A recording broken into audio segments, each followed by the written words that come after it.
crew on a communications channel aptly named Orion to Earth.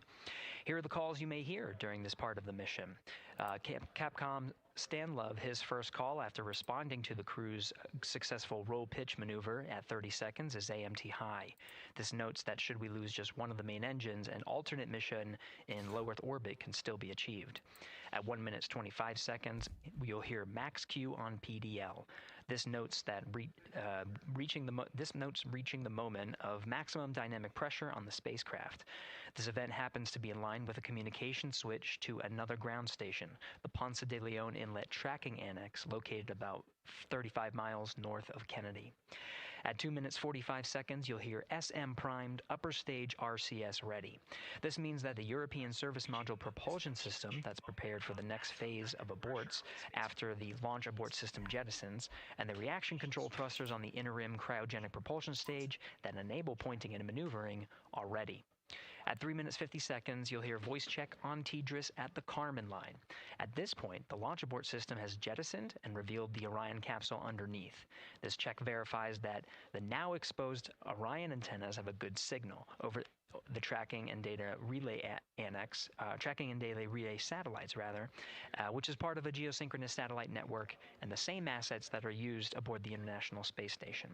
This communication switch happens to be at the Kármán line, a widely recognized boundary about 62 miles, statute miles, or 100 kilometers above the Earth's surface, where the air is too thin for conventional aircraft to fly and marks the point where our astronauts leave Earth and enter space. At 5 minutes 16 seconds, you'll hear the call 3-engine press. This notes that if one of the 4 main engines on the SLS core stage were to fail, 3 engines can carry the crew to a nominal main engine cutoff and proceed with the expected mission timeline. This is an important call that gives more assurance of continuing today's moon mission. At 7 minutes, you'll hear expect nominal shutdown. You'll hear this call should the main engine performance be as expected up to this point. Shutdown plans can vary and may impact G-forces experienced by the crew or future burn plans, but a nominal shutdown is more indicative of continuing the mission on the expected timeline. At 7 minutes 30 seconds, you'll hear AOA open. This notes crossing into a new abort profile. At this point, an abort would use Orion engines to escape the core stage, and the altitude and velocity are enough to make it one lap around the Earth and aim for a splashdown in the Pacific Ocean instead of the Atlantic. And then, of course, shortly after 8 minutes, you'll hear nominal MECO. You won't hear MECO right away. Teams here wait until the core stage has separated and the trajectory is confirmed as expected before that call to the crew. Now, this ascent profile is approximate, as there may be calls that move a few seconds depending on the trajectory, and of course these are the calls and times for a nominal trajectory. Teams in this room have been training extensively to prepare for any and all scenarios, and they are confident and ready to take this crew into space today. In today's pre-brief, the flight director, Judd Freeling, expressed his confidence to the team, citing the hundreds of simulations to prepare for this very moment. These are the calls you'll hear during ascent less than 3 hours from now, but now we'll turn our attention to the countdown to launch and send it back to you, Megan, at the Space Coast. Thanks so much, Gary. Now, one of today's 4 astronauts, of course, Canadian Space Agency astronaut Jeremy Hansen. Let's go now to Jasmine with her next guest.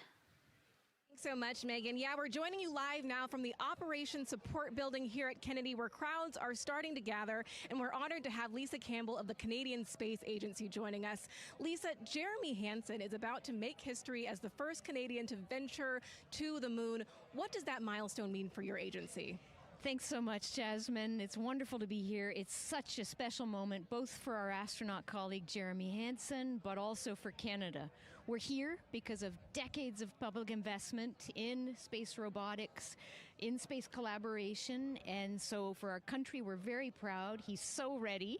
He's been waiting for this his whole life, preparing, training, and he's a wonderful example of Canada. Yeah, and that's a perfect way to capture Jeremy. He really has been prepping for this his whole life. This will be his first space flight. So what has it been like watching him become part of this Artemis II crew?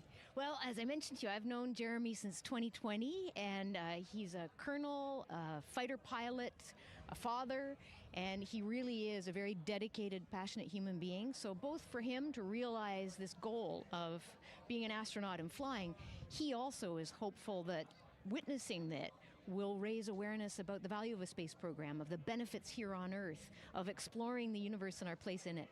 Wow, that's beautifully said. And really, this international collaboration has been going on for quite some time now. We've worked together in low Earth orbit and now going into deep space together. So why is it so important that we have these international partnerships? It makes us stronger. We can go faster and further together. Canada is one of the original signatories of the Artemis Accords, and Canada and the United States have been partnered for more than 60 years in space. Wow, that is phenomenal, Lisa. And this really is a team effort in many ways. We also have Jenny Gibbons. Yes. She'll be listening in on Capcom. What is her role going to be like? So Dr. Jenny Gibbons has been training all along as the Canadian backup with the Prime crew. Last night, she was in the Orion capsule checking out all of the communications, making sure all of the systems test out and work perfectly. And then she will be among the first lunar Capcom, helping the astronauts navigate during their mission. Wow, Lisa, that is so exciting. Any final words for the nation of Canada before today's mission? Just, we are so proud, so excited, and we can't wait to welcome Jeremy home. Fantastic. Lisa Campbell, thank you so much for being here today. Thank you, Jasmine. Of course. And with that, let's get back to NASA's Megan Cruz.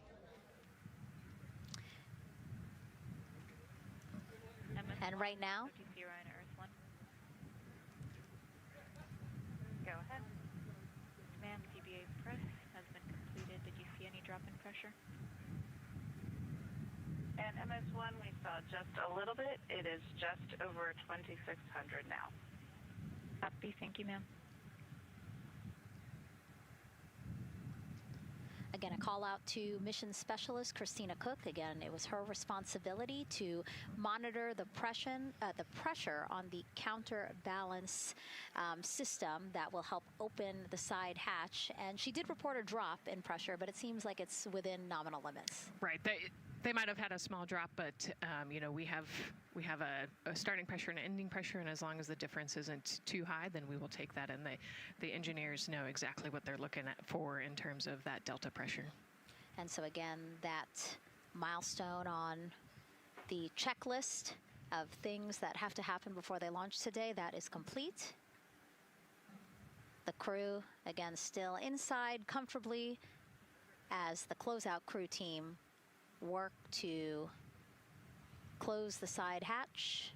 Again, a separate seal leak check, followed by a full cabin leak check, and then they will close the last abort system hatch. Lots to do still in the White Room and marching down the countdown timeline well.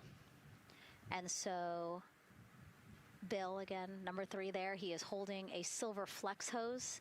That hose is what will be connected to Orion in order to do that cabin leak check. So again, it does seem like we continue to march down through the milestones in this countdown.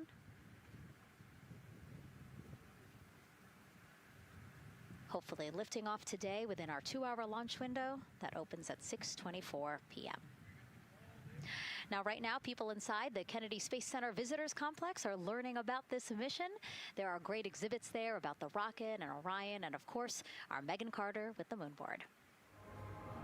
All right, Megan and Nicole, yeah, you mentioned that checklist before launch. That checklist is going to continue during the mission as well, as there are several vital objectives that we are hoping to accomplish with this mission. So we've talked about the rocket, we've talked a little bit about Orion. Obviously, during Artemis 1, we had that test flight, and there were no humans on board. That is our one big difference for this one, and we are going to have that crew this time. So, what are they going to be up to during this mission? Let me tell you just a little bit. Now, for Artemis 1, like I mentioned, we were really focused on the SLS, making sure it had the power and capabilities that we needed. We were also checking out the Orion spacecraft in deep space environments, making sure that it was good to go. Now for Artemis 2, we are going to be taking the testing for Orion to the next level by adding that human component. So those test objectives are going to start even before launch. Like you mentioned, they are out there making their way through that checklist. But these objectives are going to start now, and that includes safety. So one really great example of safety is going to be something called the egress baskets. They're out there in the spacecraft, obviously, and should a situation happen to come up, they are going to have something called the egress baskets they can get in, and those are going to zip line them essentially down to the ground within seconds to safety. Another great example of those safety procedures are going to be the LAS, or the Launch Abort System that I mentioned earlier. Just a reminder, that's the one that can pull the crew and capsule away from any danger within a few minutes of into the launch. Now, those are just a couple quick examples, but our recovery teams have been training extensively, quite a lot, to make sure that they are ready and prepared for any challenging situation that could possibly arise. All right. Several other objectives that we are going to be looking at are also going to be communication checkouts. That is going to be vital. I know we talked a little bit earlier about all the maneuvering that they're going to be able to do, but we want to make sure that they have full communication ability from space to ground so that we can fully support them here. We are also going to be checking out those life support systems. Obviously, we've talked a lot about the service module and what it is going to do for the crew, but we want to make sure that those life support systems are fully functioning, obviously, before we send them farther into deep space. That's going to be critical for them. So on top of being able to maneuver the spacecraft and check everything out, we are also going to be making sure that everything is fully functioning. So as you can see, big part of this mission is to make sure that the spacecraft, the hardware, and all the operations are working and that the data is going to make sense. And speaking of recovery, we are also going to have the opportunity at Splashdown to recover that launch or that flight data, and we're going to be able to take that back, analyze it, and make sure there are if there are any enhancements we need or changes we need to make before our next missions, we'll be able to do so. So lots to do. They're going to stay very busy, obviously. And with that, I will turn it back over to you, Megan. 2 hours, 25 minutes and counting, and the crowd, check it out, continues to grow at our Banana Creek viewing location. They will have a great view of launch, and we will go back now to Leah Martin, who's standing with her next guests. Hey, Megan. Yeah, we're surrounded by thousands of people, some here local from the Space Coast, but we actually have quite a few people who have traveled a pretty far distance to be with us today. I'm actually joined here by a group from the International Space Station Ambassadors Program who have come from all over the globe. Saku, you're here from Japan. You've come, Val, from Mexico, and then we have brother and sister Cosma and Jesko here who are visiting from Germany. You actually told me that you participated in the NASA Rover Challenge in Huntsville. How was that experience, and how is it kind of participating there in Alabama and then being here today? So it is an amazing experience because you meet so many young people with visions, with dreams, with ideas, which inspire you and motivate you. And it's even better to be here now to see the SLS launch because we are going back to the moon, and that's what we're working for. Absolutely. And, you know, the Artemis missions, we talked a lot about the Artemis Accords and this being an international effort. You were actually telling me, Saku, that you're interested in becoming an astronaut with JAXA, pursuing your PhD to be able to do that. Tell me a little bit about that. Yes, actually, I applied for the Japanese Aerospace Agency, the astronaut selection like 2 years ago, and then I didn't make it all the way, but I'm still working on it, and hopefully I can be at the launch pad sometime, and then I hope to go back to the moon and Mars, and yeah, I'm working on it. Absolutely incredible. And Val, you're from Mexico. We were talking a little bit about women in space. This is a team who, you know, is predominantly made up of women. What is it like knowing that Christina is on that rocket right now, about to be the first woman to travel around the moon? I think that's such an amazing news. It's just so inspiring that we are taking the first Black person and also the first woman to the moon. It's just the first step in humanity and a big step in equality as well. Megan, a lot of excitement here, not just in Florida, but from around the globe, and we're keeping our eye on that rocket, and we're ready to see it lift off. Thanks, Leah. Yeah, a lot of excitement, but also a lot of inspiration. Again, this is part of, or a big part of the reason why. 130.6. Good readback, aux 1 voltage, 131.3. I copy 131.3. Again, those numbers you hear, they're referring to specific steps in the launch countdown that the crew have to step through in order to get us to launch today. And so we were saying, yes, inspiration, a big part of why NASA does what it does. We want to go together and we want to explore together to learn more about ourselves and here on Earth. Yeah, humans, I think, naturally want to explore, and so going together, like Lisa said earlier, we're going to go farther and faster than we possibly can alone. And, you know, what a way to celebrate that today. Yeah. Going back to the moon in the first time in over half a century. And we have that great shot there in our small box of the rocket on the pad. And at the very top there, our Artemis 2 crew. Right now, we know that the crew has begun the closeout crew has begun doing that cabin leak check. So they are currently pressurizing the cabin, and it sounded like it would take about 6 to 8 minutes for them to get to pressure, and then they have to hold that pressure for 5 minutes, right? Yes, that's correct. Yeah, so there's quite a bit of volume. You know, we talked about it being a 6-person tent. I think it's 330 cubic feet. Don't quote me on that number, but you know, they have to pressurize that capsule, and then, like we talked about, take that initial pressure, wait 5 minutes, and take the second pressure. Yeah, and then it takes about 6 to 8 minutes again to depressurize the cabin. So this process will take a few minutes. Ascent switch configuration complete. OTC copies. Thank you. And then after the cabin leak checks, then they will finally close the last abort system hatch. So again, chugging along in the countdown, really excited to, again, continue to hear the crew's voice inside Orion, stepping through all the procedures. Yes, it's exciting to hear them making progress, right? It's all good news hearing the crew talk to the ground and working together to get to the launch. And what I think is really cool is that this is the first time NASA is going to have astronauts in low Earth orbit, but also in deep space at the moon. So here's a message from some of the crew aboard the International Space Station right now. Hello, Megan, and a big hello to everyone around the world counting down together to the launch of this historic flight test. If we weren't in microgravity, we would also be on the edge of our seats. Here on the International Space Station, all of us are honored to have the chance to wish our fellow explorers Godspeed. Throughout human history, the moon has sparked our imagination, curiosity, and wonder. With our return to the moon, we're not only going to be learning about its history, the history of our solar system and of our planet, but also about our place in the cosmos. We are so proud of the Artemis team and so excited for what you will see and learn on behalf of all of humanity during your trip around the moon. As we push the boundaries of exploration and expand our knowledge with scientific discovery, we advance our collective civilization together as one. Test flights are crucial to the mission of exploration. We all learn in test flight schools that the more challenging the missions are, the more incremental the tests should be. This Artemis 2 mission is one more increment on the way to further exploration. Thank you to the crew, our friends, for your dedication.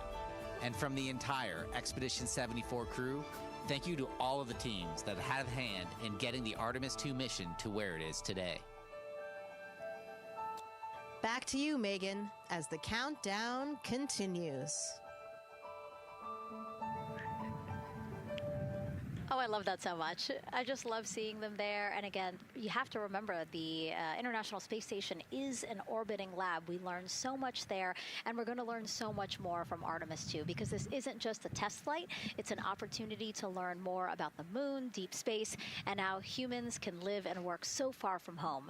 So here are some of the science objectives that NASA hopes to accomplish with Artemis 2. Artemis 2 is our return of humans to the moon, flying around the moon on board Orion. But along with that, we're doing a lot of great science. One of the exciting things about the Artemis missions to the moon is that science is actually a fundamental pillar of why we explore, why we're going, what we're doing in Artemis. I think it's incredibly exciting that not only are we testing the vehicle, but we're testing science on board. Science where the astronauts are conducting experiments, science riding along with the astronauts. We have astronauts looking outside the window and really observing the lunar surface. It will help us understand the deep space environment. It will help us understand how that environment affects our astronauts, our systems, and life in general.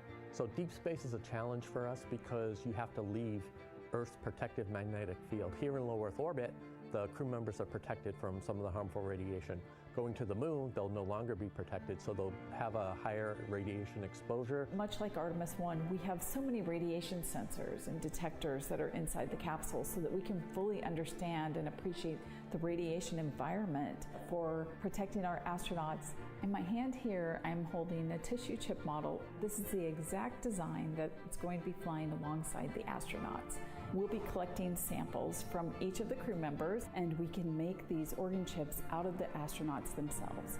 So every crew member will have their own avatar on board, and then upon return, we can evaluate that deep space radiation environment and what that compares to the astronaut themselves. Not only are they going to help change the course of medicine for the astronauts, but revolutionizing that on Earth as well. We're looking at sleep, we're looking at team dynamics, we're looking at how you interact with the environment. We're also looking at the immune system, so what are the biomarkers? We're using saliva as a method to study hormones and different things in your body that may change during a mission like this. And then finally, how do we function after microgravity, being close to the moon, then returning to Earth. Which will ultimately help us achieve our goal of getting humans to Mars. And then on top of that, we have an opportunity to look at the moon from deep space on the far side for the first time in over 50 years. Having human eyeballs and brains back around the moon is going to unlock a new generation of lunar science discovery. The human eyeball is capable of taking in so much data in just a split second. They'll be able to tackle impact history, volcanic history. They'll be able to look at how the albedo, or kind of the shade and hue of the moon and the color of the moon, can tell us something about how that terrain evolved over time.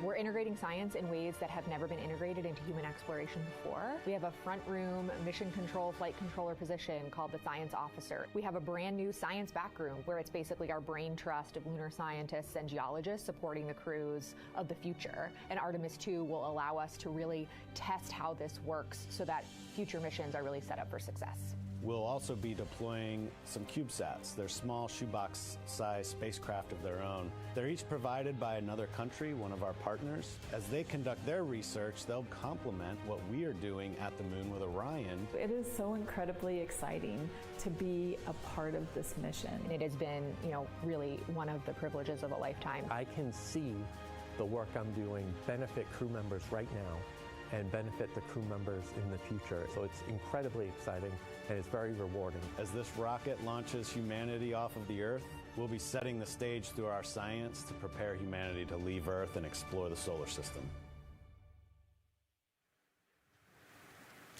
And what we learn during this and future Artemis missions to the moon will eventually get us to Mars. Here's Jasmine Hopkins again, now with Nikki Fox, Associate Administrator of NASA's Science Mission Directorate. Thanks so much, Megan. Yes, we're back on the balcony now, joined by Dr. Nikki Fox. Nikki, in this nearly 10-day mission, we are covering a lot of science, from CubeSats to tissue chips. What are you most looking forward to learning? Oh my goodness. I think for me, the most exciting thing is actually being able to interact with the crew while they are flying, doing this historic journey on the far side of the moon. They are going to be seeing pieces of the moon that no human eyes have seen before, which is really spectacular. It's going to be an interesting trajectory. Some of it is in darkness. Then at the terminator, so in darkness, they'll be able to look for like impact flashes and things when micrometeorites pummel that poor moon. And then at the terminator, they can see shadows and interesting things, which kind of gives you depth perception. And then, of course, in the sunlit, picking out everyone's favorite craters. Also, if we launch today or tomorrow, they will see a total solar eclipse from the Orion capsule. How cool is that? That is very cool. We are thrilled for this Artemis 2 crew to be able to see the moon in a way that we've never seen before. What is so unique about that far side? Why are we going there? I mean, honestly, it's just, it is unique. It's very different to the near side of the moon. The actual sort of terrain, the morphology, it's very, very different. And so it will be very exciting to see that as we're going past that. Absolutely. And Nikki, we are performing a lot of science at the moon this year, actually, not just Artemis 2. Can you speak to the commercial lunar landers we're planning to send? Yes, we are very, very proud of our commercial partners as they take our payloads for us to the lunar surface. And very excited. Next one up is Blue Origin's Blue Moon Mark 1 going. It's got some science on it. It's got the scalps that went on the Blue Ghost. so we'll be able to sort of look at that plume as it's coming down onto the lunar surface, and then also the laser retroreflector that will be the array that's up there too. So even on that first test flight, packing it with science as much as we can. Wow, Nikki, so much science. It's hard to keep track of everything. But the unique thing about Artemis 2 is we're sending crew. Can you speak to the importance of the human element of science? Absolutely. I mean, we can program, like we do with our beautiful rovers on Mars, we can program them to do certain things, and it's what we think we need them to do.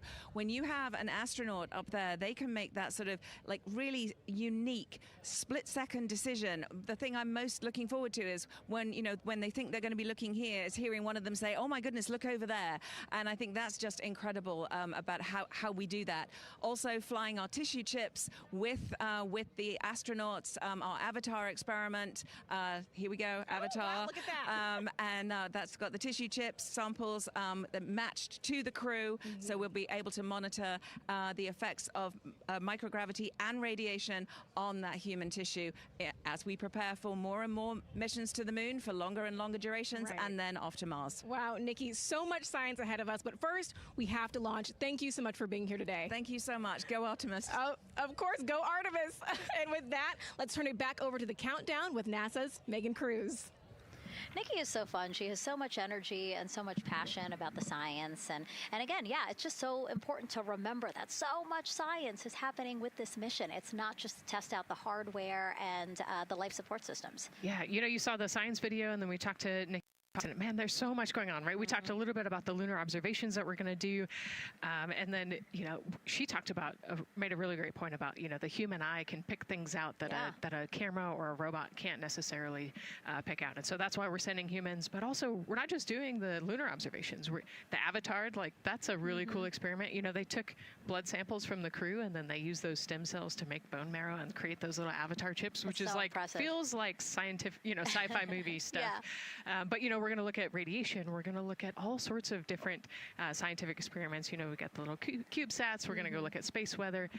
Lots going on. Yeah, even collecting some of the astronauts' saliva. You can learn a lot about the body through the saliva. So just really a lot in a small amount of time in a small capsule. Yeah, scientific discovery. That's why we go back to the moon. Yeah. And so, again, her energy just so... oh my God, I can't find the words. So wonderful. Awesome. Yeah.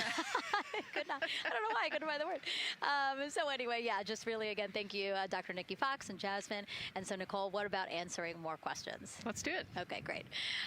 First one, what was the word I was trying to get at? No, I'm kidding. Let's have the first question up on the screen now.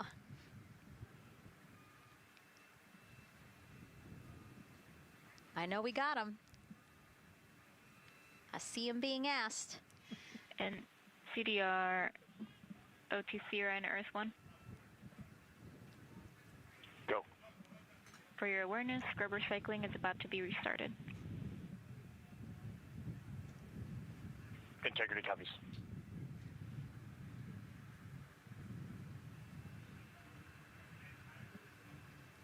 All right, let's try that again. Can we get the next social question, please? What are the G-forces experienced by the Artemis astronauts during launch and reentry? Ooh, these are actually pretty similar to a Dragon launch or a shuttle launch. We have to accelerate to get out of the Earth's atmosphere, and then we talked about the secondary burns that they will do to get away from Earth. But, for me personally, it kind of felt like we got slingshotted off the Earth is how I like to describe it. So, you get set back in your seat and the G forces are into your chest. CDR OTC Rhino Earth 1. Go ahead. When leak check complete, the cabin is going to be vented to flight pressure momentarily. Integrity copies. That's fantastic news. Yeah. Again, so the spacecraft is holding pressure as expected, and so now they will depressurize it, which will take about 6 to 8 minutes. Exciting. Yes. Yeah. Go ahead, Nicole. Like we talked about, continuing to march towards the launch. So the G-forces are into your chest, and it's kind of a slow build, and you can get all the way up to 4.5 Gs into the chest during the launch. And often they have to back off on the thrust a little bit so that you don't get too high in the G-forces, and especially as we go through kind of max Q or that max aerodynamic force. So as they get through the thicker parts of the atmosphere, and then very similar G-forces on the way home. So slow, steady build up to about 4.5 Gs as the rocket actually decelerates. You know, you heard in one of the packages, when they come back, they're going to be going 7 miles a second. Gosh, that's and incredible. So you have to slow down somehow, and to do that, you have to actually, you know, when you brake in a car, you feel those G-forces, and so for the astronauts, it'll just be, again, into the chest based on the orientation. Great. Thank you so much for that answer, Nicole, and for that question. We're going to continue to try to take as many as possible. Again, you know how to send them to us at NASA Artemis. But now we again have another question for you, for our audience. We want to know, what part of Artemis 2 are you most excited for? Liftoff, Earth views from Orion, lunar flyby, or splashdown? Tell us again on NASA's Instagram or Twitch accounts, and we'll share your answers a little later in the broadcast. That's a tough one. I don't know what my answer would be. I know. I don't know either. I'm excited for it all, but that's a cop-out.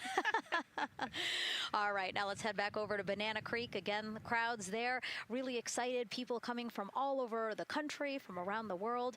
Why don't we get another check with Leah Martin to see who she's caught up with now? Well, Megan, we were a little while ago talking to some students from around the globe. Today, we're actually talking to some local students who are from right here, locally, Merritt Island in Titusville.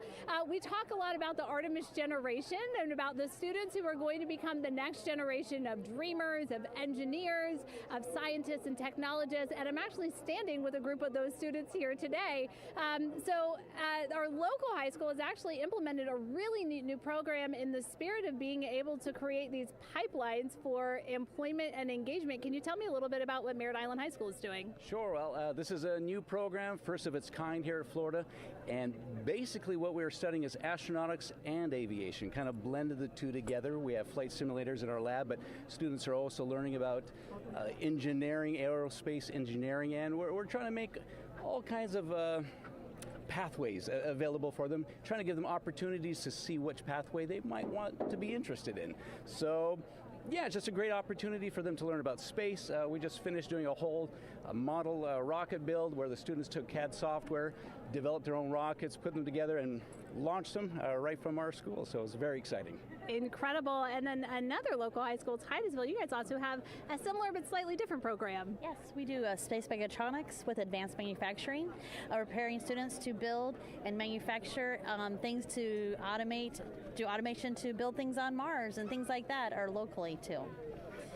Now, you told me that you're actually trying to figure out a little bit what you want to do when you're done. You're a freshman in high school.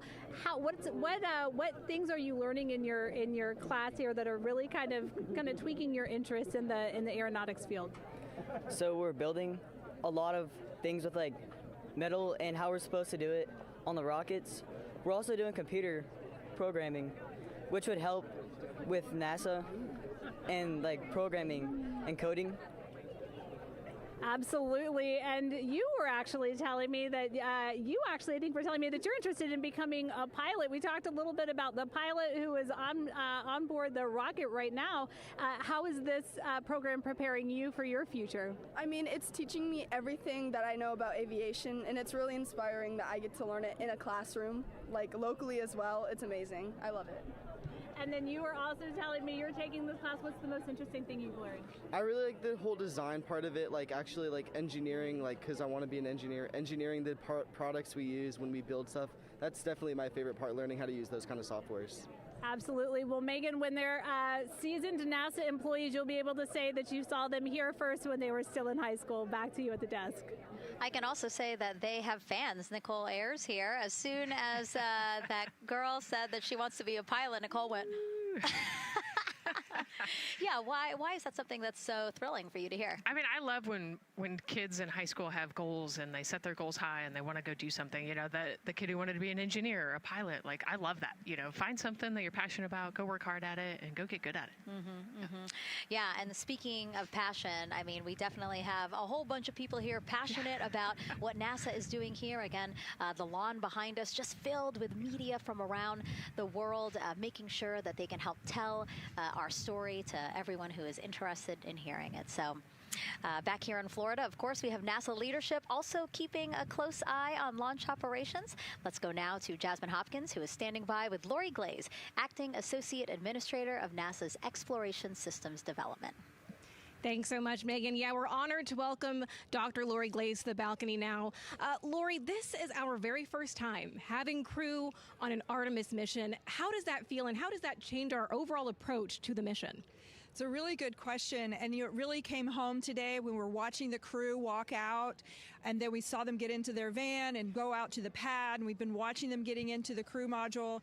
And so we've really put an enormous amount of rigor into assuring the safety of our crew.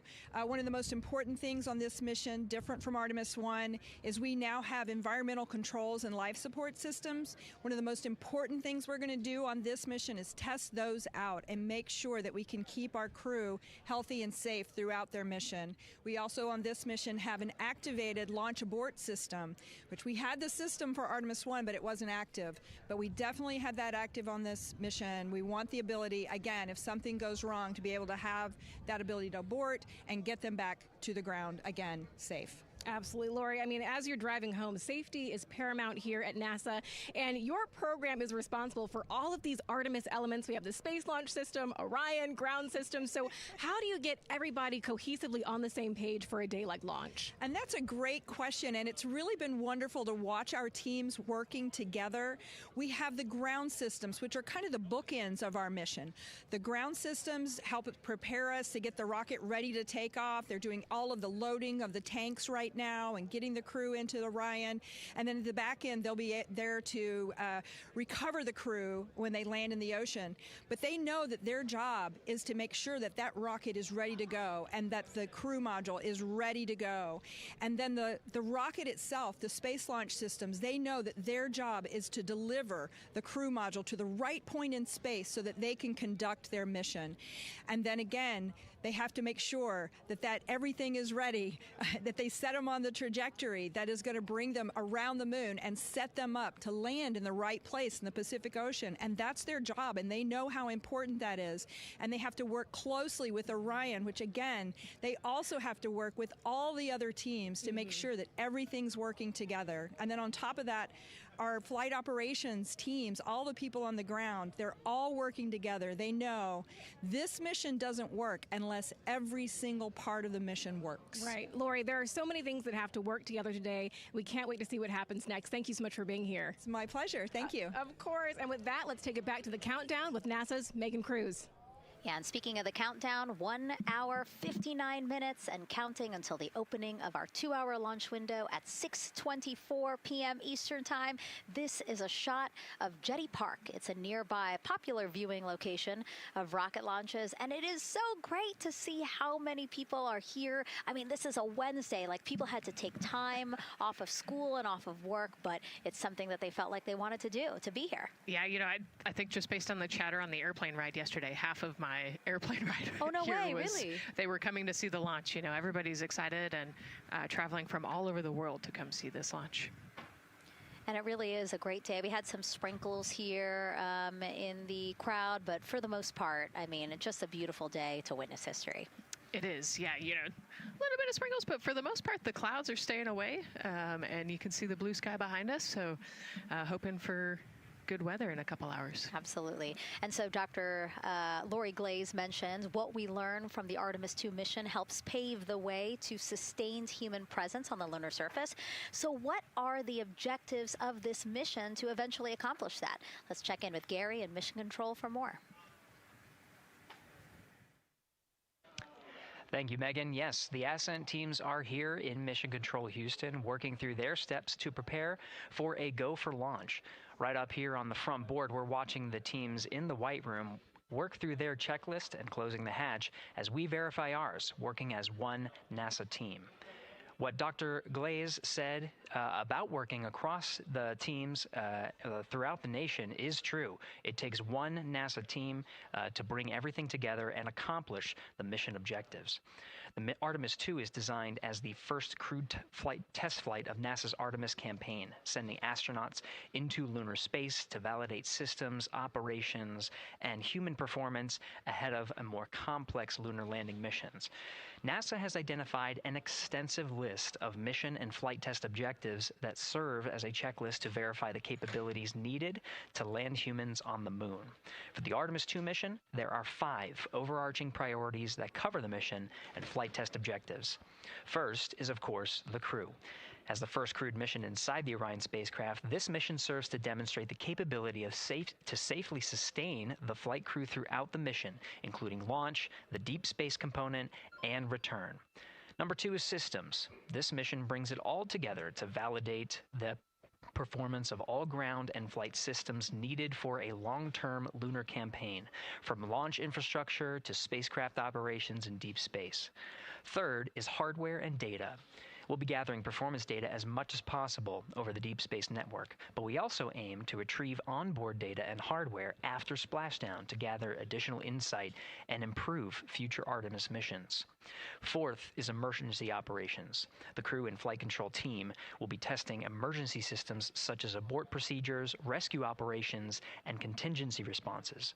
During the flight, astronauts will rehearse a number of these procedures to ensure that in the event of a real emergency, the planned procedures and operations are sound. And finally, there's subsystem validation. Engineers will be verifying subsystems across the board to ensure reliability across life support, propulsion, avionics, and navigation systems aboard the Orion spacecraft. Human spaceflight is a complicated endeavor that requires precision and confidence across all disciplines. You may hear the phrase, human spaceflight is the greatest team sport, a few times in today's coverage, and it's absolutely true. Not only does it need mastery of specific components, but the integration extends across thousands of people and facilities around the world to come together and make it all work. A lot of the work from many people has led to this moment, a rocket at the pad with humans on board, ready to put everything we worked for to the test.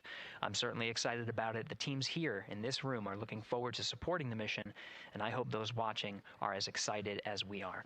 We are following the countdown here in Mission Control Houston. Everything continues to look good, now inside 2 hours from the beginning of the launch window. With that, I will send it back over to you, Megan and Nicole. Hey, Gary, thank you so much. We are getting word that the launch team is working something that we would like to give you an update on, so let's get on over to Daryl. All right, thank you, Megan, and we are live in Firing Room 1 here at the Launch Control Complex. Yes, we are currently not working any constraints with regards to the rocket or the ground systems.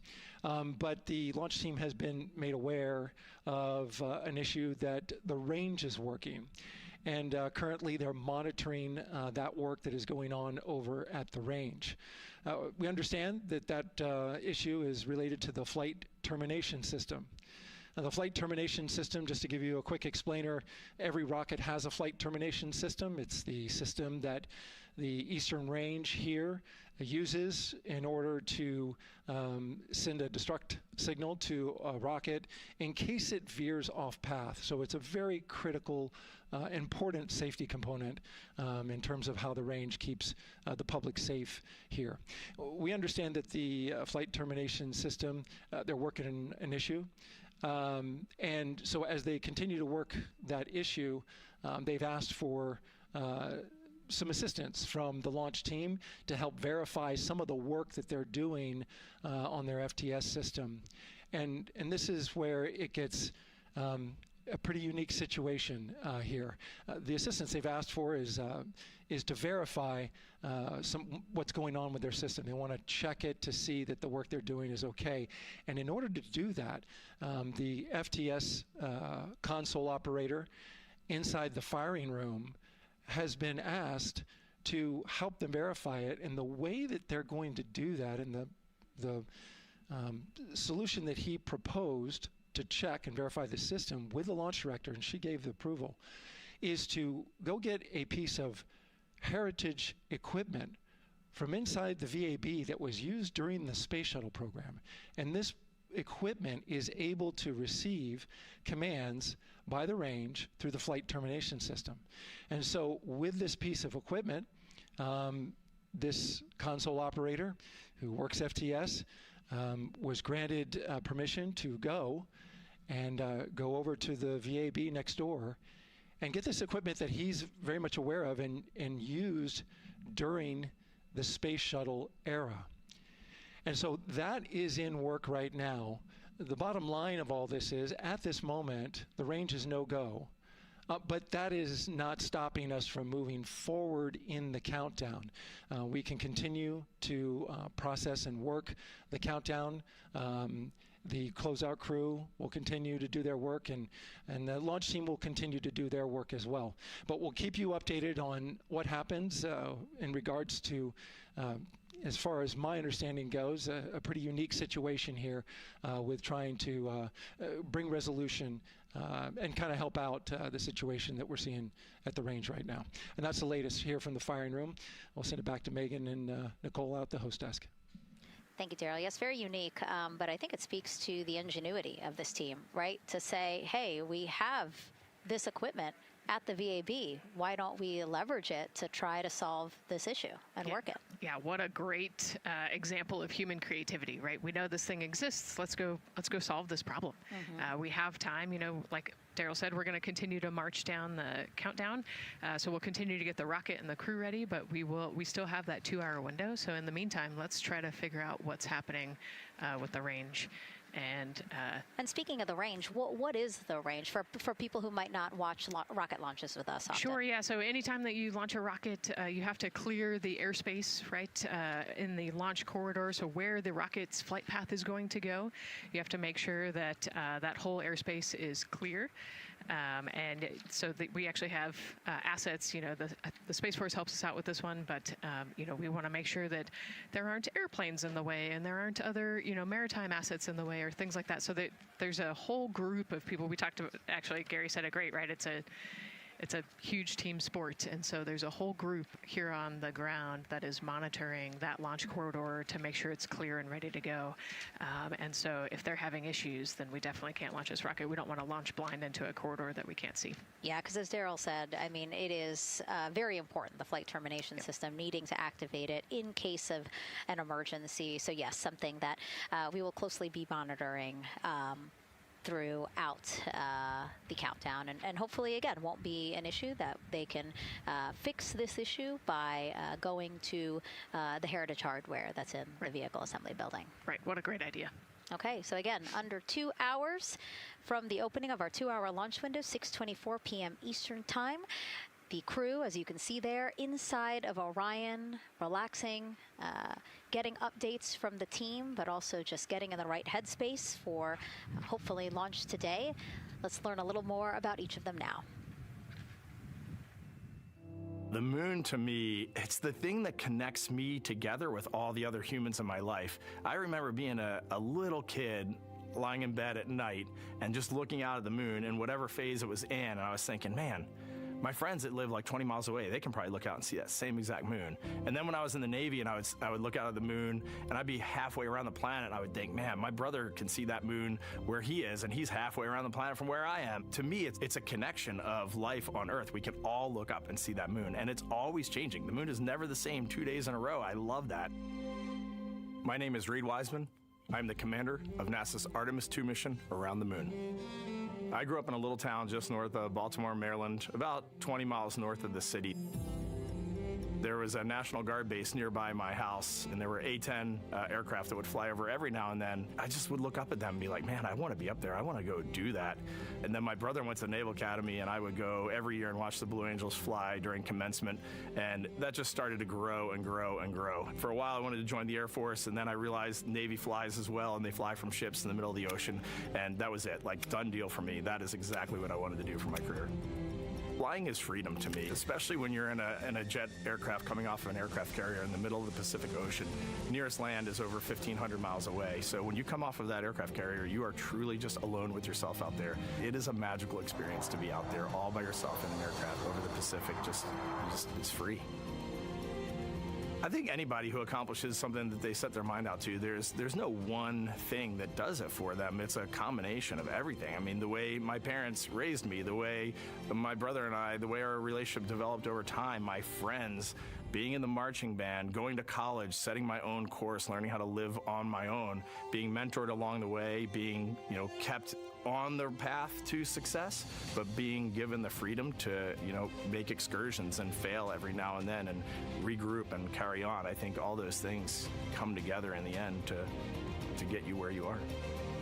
I've had to overcome, I'm a human being. I've had to overcome a lot of fears. I'm pretty scared of heights. I joked about that on the International Space Station, but it turns out I'm only scared like at the edge of a building. When you're up on the International Space Station, even though you're 250 miles up, I never had that feeling of falling or that I was, at risk up there. I just kind of loved the feeling of floating and looking down at Earth. There have been challenges all throughout my life. By far, the biggest challenge was losing my wife in 2020 to cancer and now raising two daughters who are grown up now, but that's been the biggest challenge by far I've ever had to face. It is not easy. Being an only parent, trying to work a full-time job, and raising two kids is something that I think about every single day. I'm very proud of the work I've done. I haven't always done it well, but I've always shown up and tried as hard as I possibly can. I do wonder what it's going to be like when we are really far from Earth and can see it. The sensation of being so far away from everything that you know. I had that sensation on the space station the first time I got to sit in the cupola for a really long time. So I can only imagine what that's going to be like from 200,000 plus miles away. My name is Victor Glover, and I'm the pilot for NASA's Artemis II mission around the moon. When I was in 4th grade, I was 10 years old, and that's when the Challenger accident happened. And it helped me understand how the general public felt about the astronaut corps. Right? Like, these are the people that we want to be. And that just gave me an easy thing to strive toward. The biggest fear that I've had to overcome in my life is doubting myself. Going to college when no one in my family had gone to college was a huge risk. I had more confidence in my athletic ability than in my academic abilities. I could play football with those college students that I saw on TV. But my classmates that I saw in the lab and around the University Union, I didn't know if I had what they had. I think addressing that self-doubt was a part of, swinging for the fence and trying to go get an engineering degree, not just go to college, but get an engineering degree and then go do something challenging and technical like flying. Apollo is known for sending humans to the moon. Artemis has an opportunity to continue the Apollo story, but I actually think it's important for this story to stand on its own. Artemis is a new program, and we're trying to do new things. And it's great to compare and contrast. When you look at our spaceship, you can see parts that were designed, built, and integrated in another country. When you look at our crew, you see that our crew is international. There are also men and women. And I just think that comparing and contrasting makes the story even richer. The piloting role specifically, I will have an hour and a half or so where I get to fly the spacecraft by hand. We haven't flown that many spaceships. And so the ability to fly one actually in space on a test mission is just a really unique opportunity. I can't tell you how I'm going to feel when we fly by the moon and see the moon up close and the Earth from 250,000 miles away, but I don't use the word excited because I'm focused. What we do, this is very serious and it's very risky, and we are all intimately familiar with that risk. And so if we go out there and we're successful and we can pass that baton on to Artemis 3, that's something to really be excited about. I tell a story, which is one that my dad told me before the Apollo missions when he was just a very little boy. He was looking up at the moon with his mom, and his mom said to him, "Don't worry, Ronnie, we'll never get there." Fast forward maybe 70 years later, it's his daughter that's actually going there. And I think that long arc is something that we can all learn from. The idea that the seemingly impossible becomes possible if you just believe in it and are willing to work hard and come together to achieve it. My name is Christina Cook, and I'm a mission specialist for NASA's Artemis II mission around the moon. When I look back at my dreams as a kid, I definitely never thought I would actually get here. I was very pragmatic. Even though I'm a dreamer, I knew that the odds were way against me again, so I might as well do something I'm loving in the meantime. I definitely loved science and math in school and, did pretty well in those things, but I also loved being active. I was always outside. I loved things that made me feel small. I loved looking at the night sky, oftentimes between the pine tree branches, or I loved the ocean. North Carolina also has mountains, and when we would go there, I just loved the vastness of all of those things. I loved how they made me feel and what they made me think about, and the vastness of the universe and how much out there was to learn. I'm drawn to exploring. I'm drawn to challenges that involve both mental and physical, and I'd much rather be solving problems wearing a whole lot of equipment and in a harsh environment, and that's just something I've carried with me ever since I was a kid. Thinking about the fears or challenges that I've had to overcome, there are just so many. I mean, basically, that has been the journey. I always say to people, do what scares you, and that means I have to follow my own advice. So doing what scares me meant getting on a plane and going to the Antarctic, getting on a plane and going to study abroad in Ghana, applying to become an astronaut, opening the EVA hatch in the airlock and going out of it into the darkness, strapping myself onto a rocket. And so for me, I think that no matter what the challenge, recognizing that if people believe in you and you believe they believe in you, the challenges seem always a little bit easier. To me, the moon, it represents history. It is a witness plate. Everything that's ever happened to the moon is still written on the moon. Every single person has looked at the moon their entire lives. We see the same moon. That's something really special. It's just the epitome of a symbol of something that's in each of our hearts, but that's also represents exploration and reaching. I have this very distinct memory of seeing an image of an astronaut standing on the moon. It's burnt in my brain because I went back to it so many times in my childhood, and I would look at that image, and I know it had a huge impact on me that humans had walked on the moon. My name is Colonel Jeremy Hansen. I'm an astronaut with the Canadian Space Agency, and I'm a mission specialist on NASA's Artemis II mission around the moon. My elementary school years, I grew up on a farm outside of London, Ontario. I spent as much time as I could with my dad on the farm. I learned the value of hard work, for example. If I wanted to go to work with Dad, it was going to be a long day, and I was going to have to not complain, or I wasn't going to get to go the next day. I had a treehouse. I had a vivid imagination. And I changed my treehouse into a spaceship. I made all these dials and controls. I had circuit breakers for switches that I found in the barn. And I was exploring space in my imagination. The most important thing I did to get to where I wanted to go in life, which was flying fighter jets and eventually becoming an astronaut, is I shared those desires with other people. And it turns out, just like you don't go to the moon on your own, if you could, I would have done it a long time ago in my treehouse as a kid. You have to go as a team. I think the biggest impediment to achieving my goals was, of course, myself. And I think that's a common human experience. There are many times where just little things would get in my way, and my immediate interpretation of that was, well, now that goal's out the window. You know, people must have lifted me back up, and somewhere in the back of my head, that persistence came through. And I think that's a common human experience, to doubt ourselves. I've come to this, I guess, realization that I believe that we all have gifts to contribute, and the goal is to figure out how to use your energy towards adding positively to humanity's existence on this planet.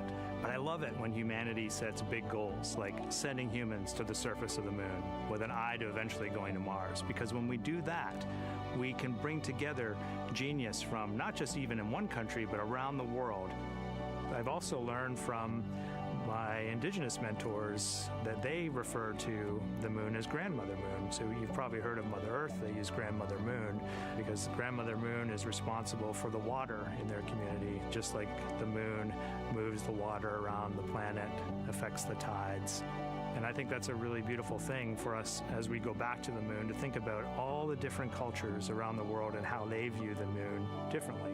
And that's really neat because we all share that same moon in the night sky.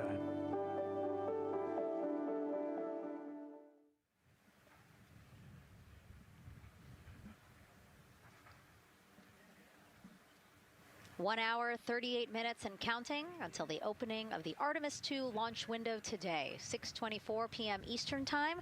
And we are looking at the rocket and Orion out on the pad historic launch pad 39B here at Kennedy Space Center. What a great view, Nicole. Yes, it is. You know, we can see the clouds out in front of us, but they are to the west, and you can see that there's some blue sky peeking through behind that rocket, which is good news.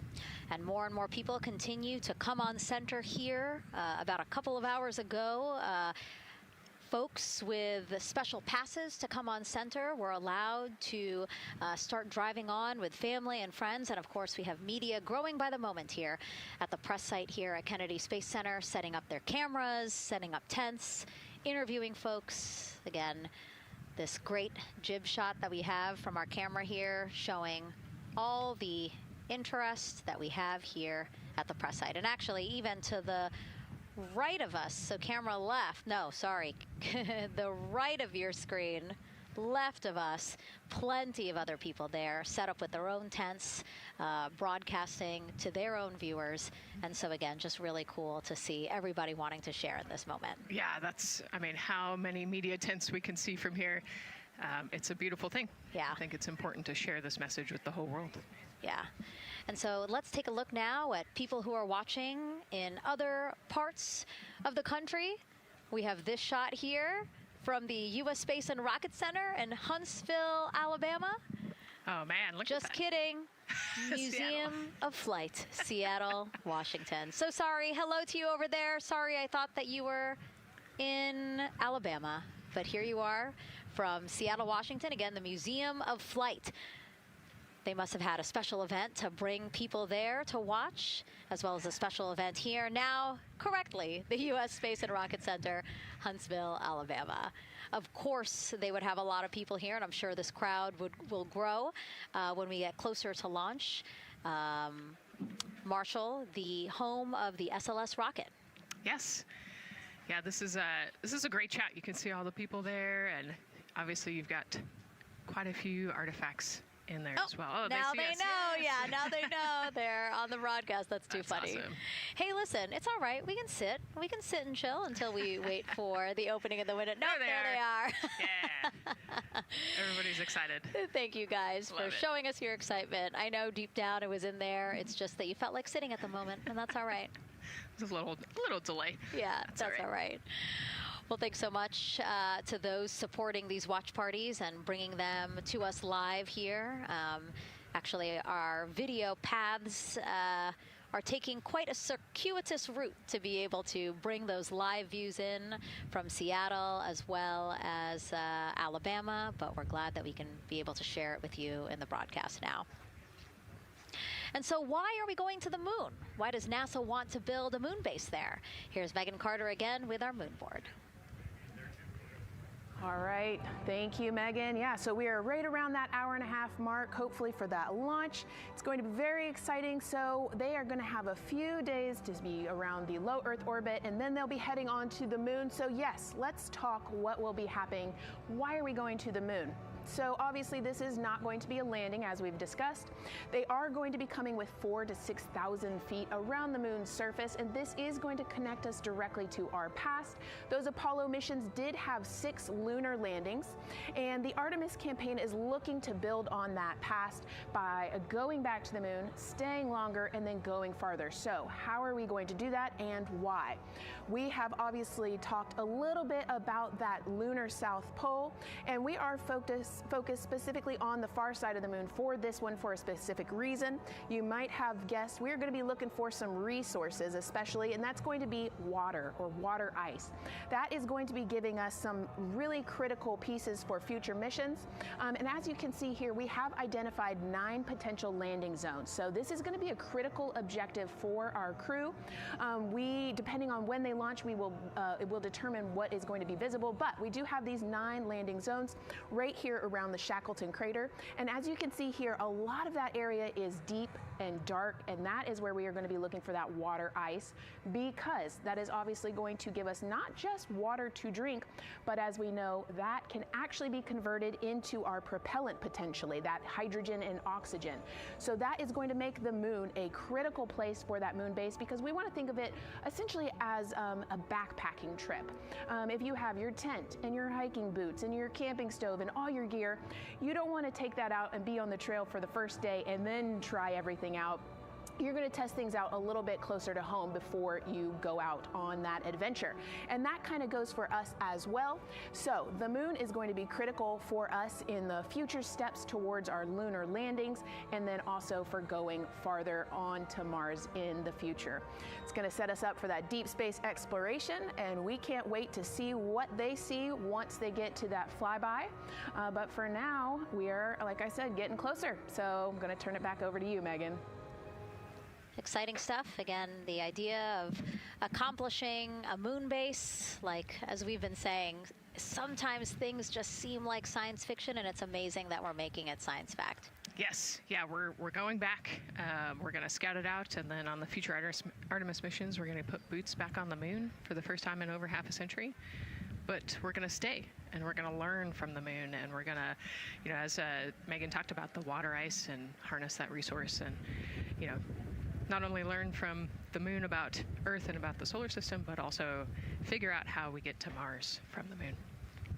And so what we're seeing now back inside the White Room with the closeout team, they are removing basically fixtures that protected the crew module hatch while they did work around it, right, Nicole? Yep.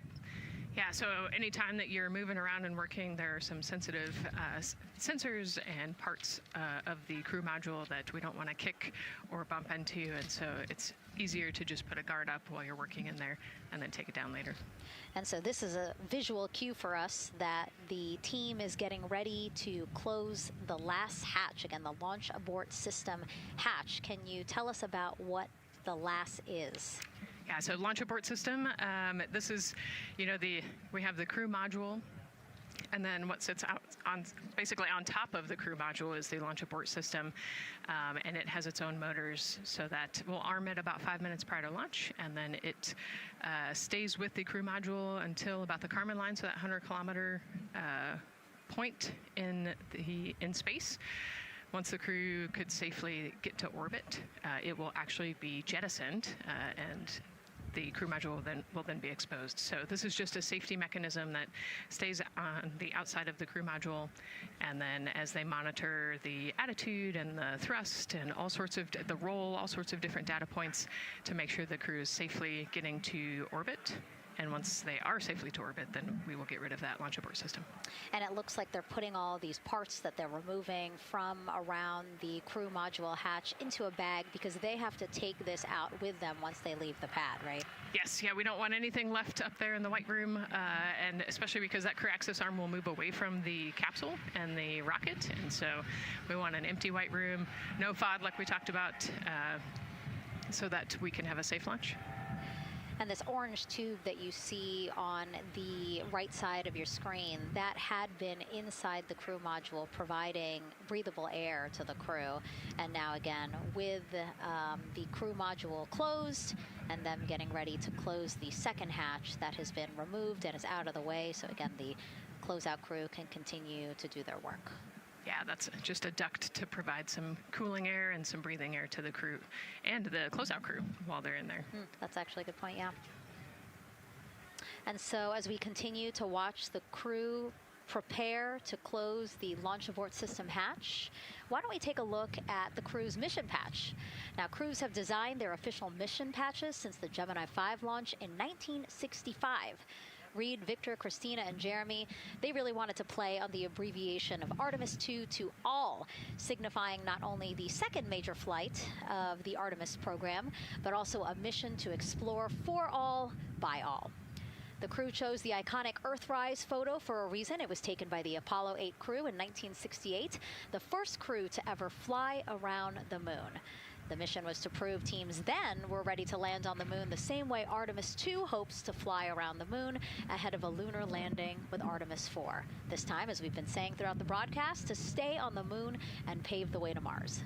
Yeah, we talk about incremental steps, right? And so Artemis 2 is very similar to Apollo 8 in terms of that increment. They're going to fly around the moon and set up the rest of the Artemis program for landing on the moon, but also with a nod towards the fact that we do this for all humanity. And I love the thoughtfulness and how much importance they put on their patch design. Another camera angle of inside the Orion spacecraft. was going to say we might be able to see Rise, but I think it's right behind Reed's foot there. And so to orient people again, so basically we have Christina in your upper right hand, nope, sorry, Christina in your upper left hand corner. Then you have Jeremy below her. And then the feet you're seeing, those are Reed's feet. And then next to him, the upper right hand corner, that is Victor, who's unfortunately hidden by Reed's feet. But again, that is the orientation of the crew inside Orion right now. Now, earlier this week, the crew got to stick their patch on a wall just outside the suit-up room. You can play that video there now. You can see that crews have been doing this as part of a pre-flight tradition again. Wow, Reed just making sure that thing won't come off. It's flat. And so now Victor is signing there, followed by Christina, and then Jeremy. That's a fun tradition, and your patch is up there too. It is. Yeah, ours is on the left-hand side there. Yeah, it's a fun tradition. This is a really fun day too. You know, they did this a couple days ago, but it's just another step that makes it a little bit more real that you're going to be launching soon.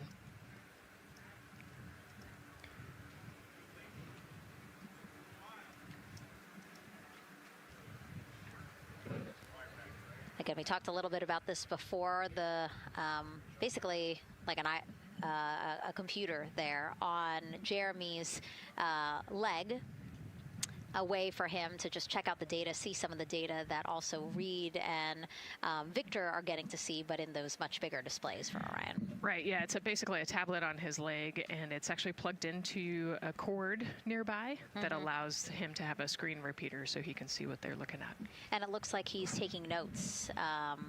Can you talk a little bit about what that is? It's part of, all of them have like a little procedural book, right? Right, yeah, so they have what we call a knee board, and they'll have blank pages to take notes on. They might have a cue card or procedures, or they can be kind of custom built to what each crew member wants for their knee board. This mission, of course, built by people and companies in all 50 states, as we've been saying throughout the broadcast, and with our international partners as well. Let's take a look at some of the people playing such a big role in today's test flight. What we're doing here is a collaborative effort of hundreds of thousands of people. This is about the parts, the hardware, the software, the services, all coming together to make that mission possible. My dream for this space program is that we would not just push the boundaries, but that we push them together. And liftoff of Artemis 1. We rise together, back to the moon and beyond. It takes a team to do great things. And Artemis has an incredible team. We have international partners. We have commercial partners and industry partners. It takes unity to accomplish great things, and that's what this mission's all about.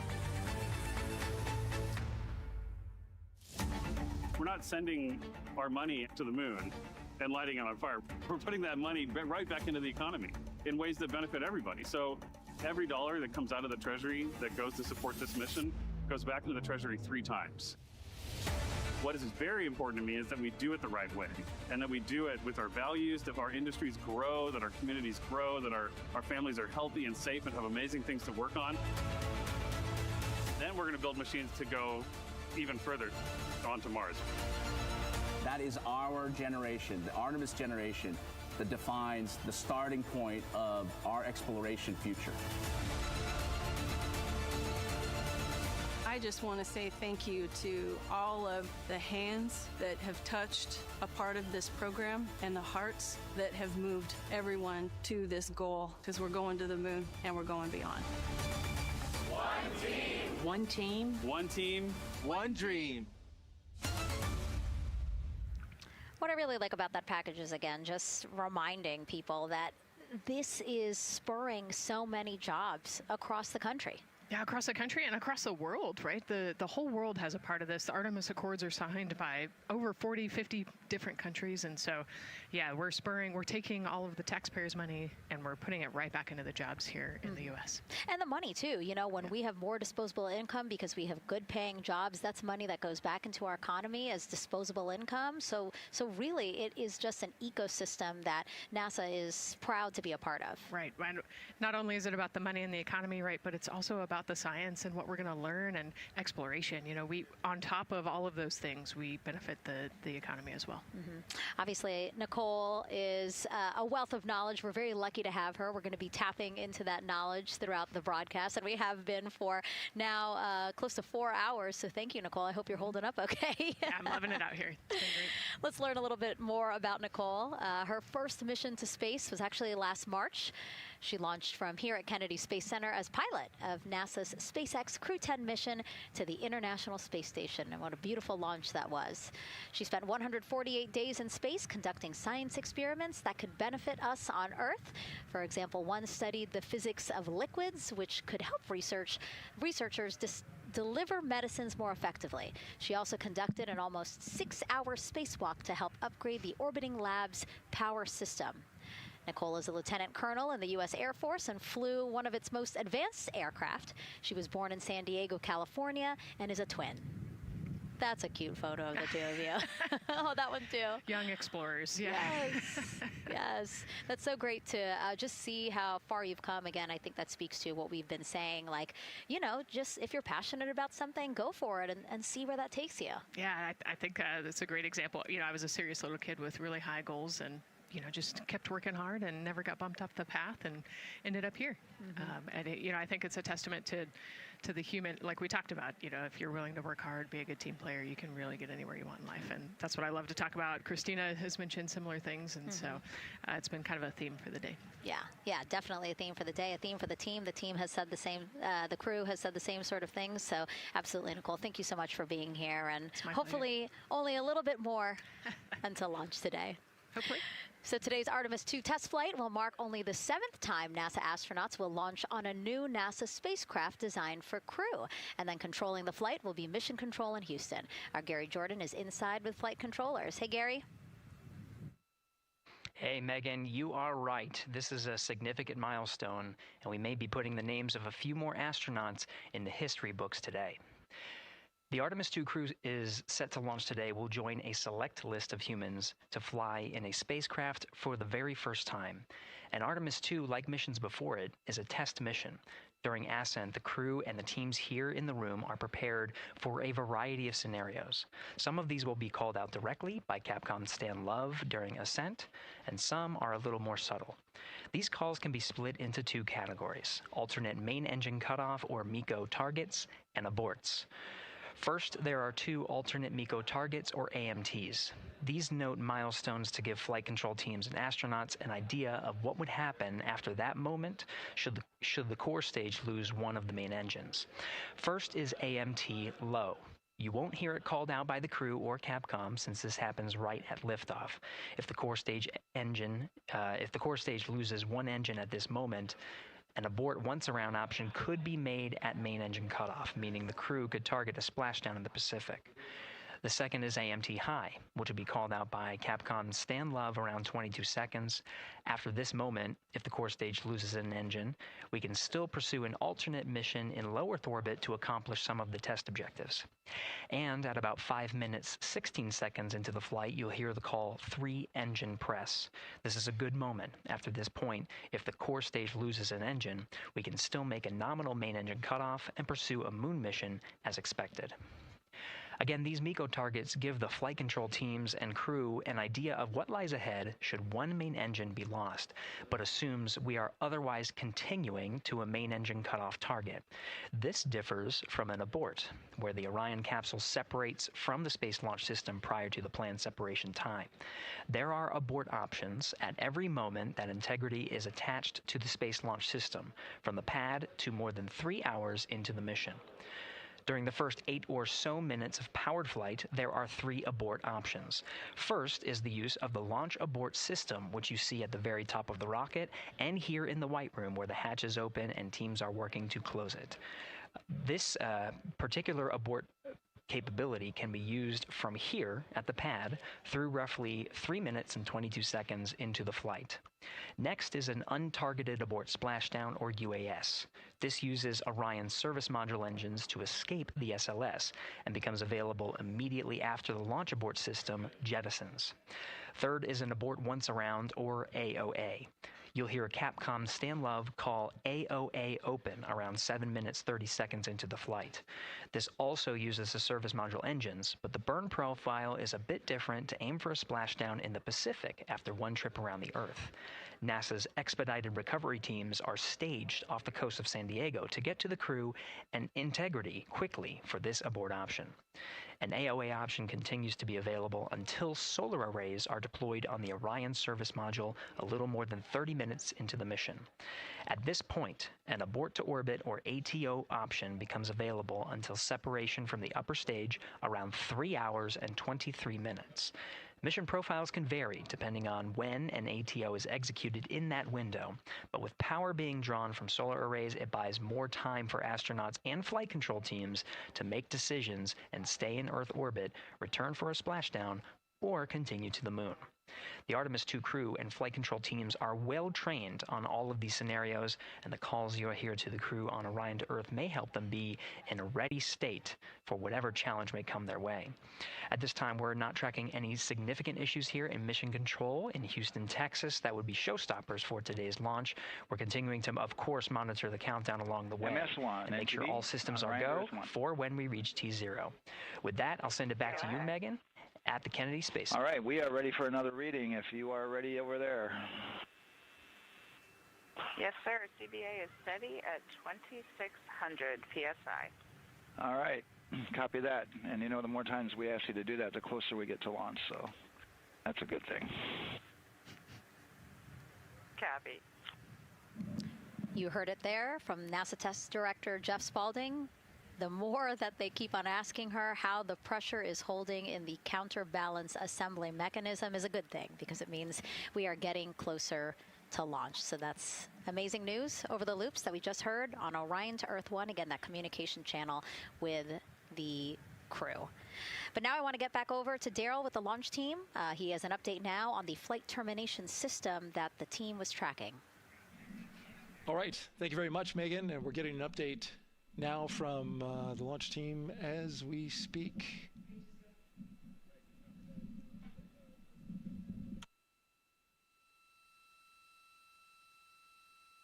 All right, stand by 1 second.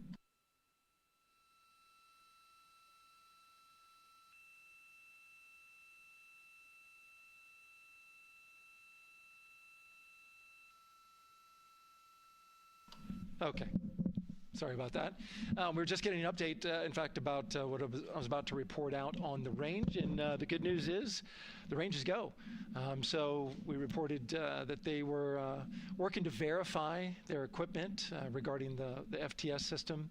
And they asked for a little of that verification work to be done by one of the FTS engineers here in the firing room. He went out to the VAB to get some legacy hardware to help out with it. But in the end, this is a fix that the range had come up with to get clearance, to clear the range rather, and to as well work the FTS system. And so now they are go. Again, the range is go. That is no longer a constraint. And so you combine that with the fact that the rocket and the ground systems here also working, no constraints, clear board here is great news. So again, the range is green, and we're continuing to work through the countdown. We got a weather update that came in to the launch director from Launch Weather Officer Mark Berger. He reported out that there's still a little bit of feisty weather activity that's happening up in the Titusville area. That's the city neighboring the Kennedy Space Center. Those showers had passed over Kennedy, and then now they're currently over in Titusville, currently still within that mile kind of constraint of flight through precipitation rule.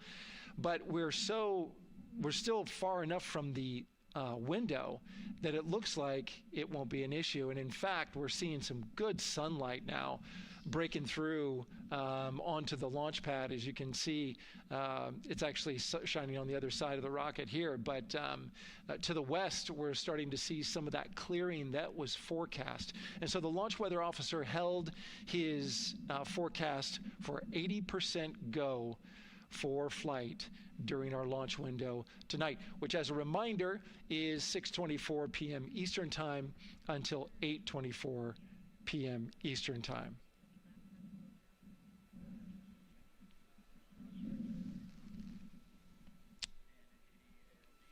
And we're also hearing that the last hatch closure, as you can see in the bottom corner of your screen, they're starting to work on that. That's the launch abort system hatch.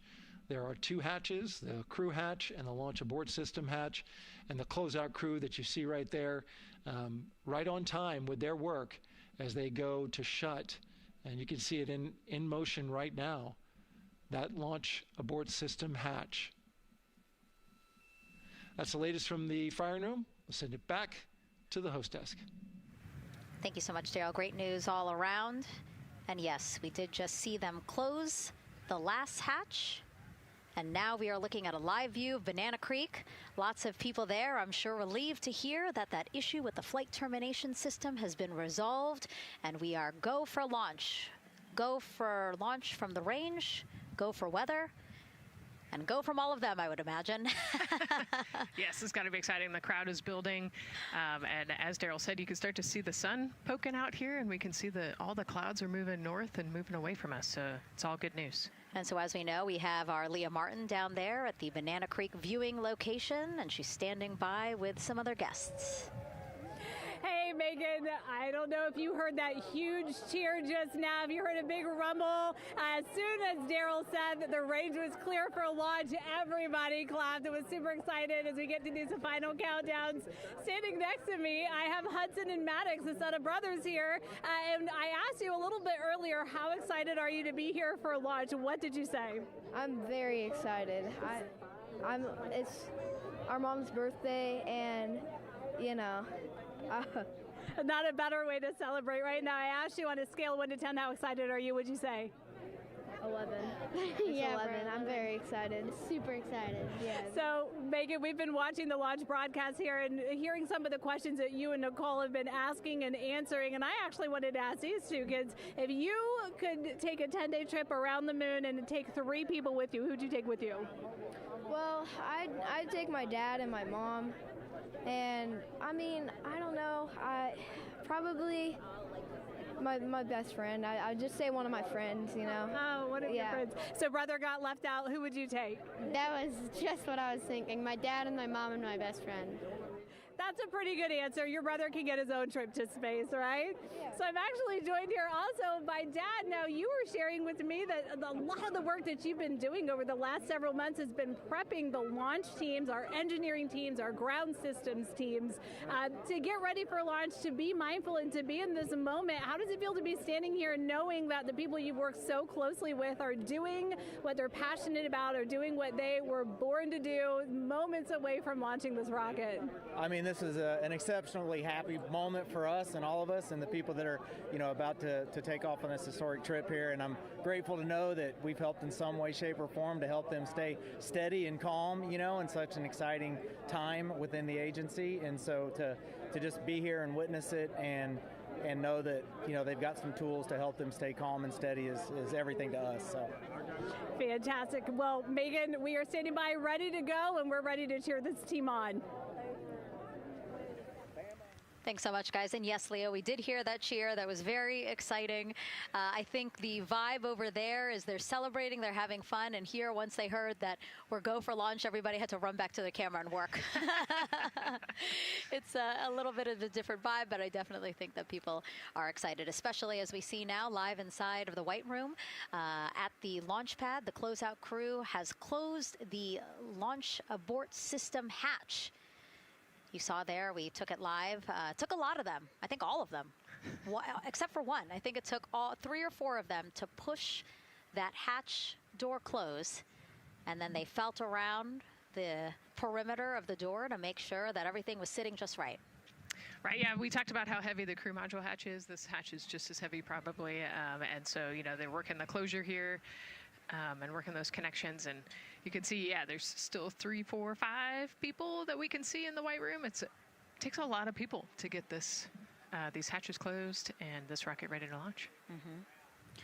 And so the next step in the countdown is that this team will start closing out the white room. So basically disconnecting things, stowing things, making sure that when they leave, there is nothing that isn't supposed to be there. And really, then at that point, it's just all 4 of the crew member, Victor, Reed, Christina, and Jeremy by themselves at the top of the launch pad. Yeah, and then eventually that crew access arm will move away, and then it'll really just be them up on top of that rocket. Mm-hmm. Yeah, your eyes lit up when I said that. That's exciting. It is. It is. Yeah, we had a moment, we talked a little bit about my fear of heights, but most of our crew is afraid of heights. And so there was a moment where I realized that it was just us, 100 and some odd feet up and no crew access arm, and may or may not have said something that made everybody go, huh. Were you wondering to yourself, how did I get here? We're pretty far up. That crew again bringing that drag-on camera. That camera is a handheld camera that is a live look for teams who are remotely watching these operations closely. Again, verifying that things are as they should be before the crew starts, the closeout crew starts leaving the white room. You see them checking their procedures. You can see they're covering the ends of those hoses. That's to protect those hoses from FOD, so we don't want any dirt or anything to get into those while we transport them and stow them. So you can see Andre there working to close out the hoses as well while they're cleaning up the white room. And so they'll tape that close. You just saw number 5. Number 5 holding some tools. Again, we'll stow those away. You have to account for everything. Obviously, they did have tools out. They did have procedures, paper, notes out. Like all of that has to go. Yes, and you can even see on number 3's hat, he's got a string that's connected to his suit there. Mm-hmm. That's, again, just to make sure that we don't lose anything. If, a gust of wind or you get knocked or something, you don't want to lose a single thing in the white room. So everything is tethered, everything is accounted for, and everything is protected. The crew now, another live view of them inside Orion. Jeremy, Christina, and Reed and Victor on the right side of your screen. What do you think they're thinking right now, Nicole? Oh man, just over an hour to launch. There's probably a little bit of a lull right now, monitoring some systems, but you can see Reed's got his feet crossed. So I think just trying to relax and, pass the time by maybe thinking through the items that they're going to monitor through the launch, the different jobs that each of them have throughout the launch, and once they get to orbit, this first day on orbit is actually really busy for them. Mm-hmm. They've got 2 burns that they have to monitor. They've got to get the system set up, and they've got to get the cabin set up. So there's a lot going on in the next 24 hours for this crew. I think they've got a couple sections where they get to take a nap, but I don't think they get a full night's rest for quite some time. So yeah, going through what's next.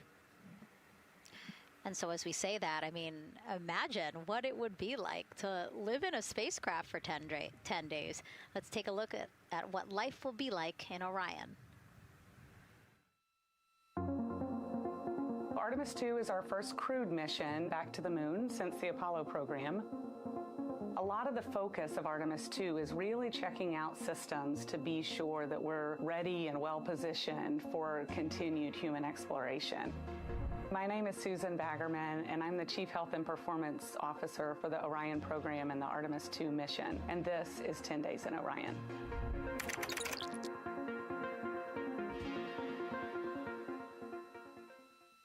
For this mission, the crew will launch in the Orion spacecraft on top of the Space Launch System rocket, or the SLS rocket. Once they've launched and achieved orbit, they'll continue on checking out many of the different critical Orion systems, check out some of the critical medical systems, and be sure that we understand how the crew would do that successfully within the volume of Orion. We also have, of course, systems to feed the crew. They have a potable water dispenser that they'll check out. And then we also have a food warmer. Kind of looks like a suitcase that the crew can use to heat their food. They're also going to check out the flight wheel system. We'll have the crew perform some initial exercises. Part of that is to ensure that the flight wheel is actually working, but part of it is actually to be sure that our environmental control systems are actually working. For sleeping, the crew will sleep in sleeping bags. Some crew members like to be very tightly bound up, and some like to float very free. They'll use the toilet for the first time and be sure that it's able to flush. While they're on their journey, they'll do some testing that they quickly don their suit just to be sure that we would be ready in the future for an emergency. They'll also check out our radiation shelter. If we were to have a solar particle event, we would be asking them to take stowage out of the stowage bay and put it in some specific locations on the vehicle, basically for it to serve as shielding.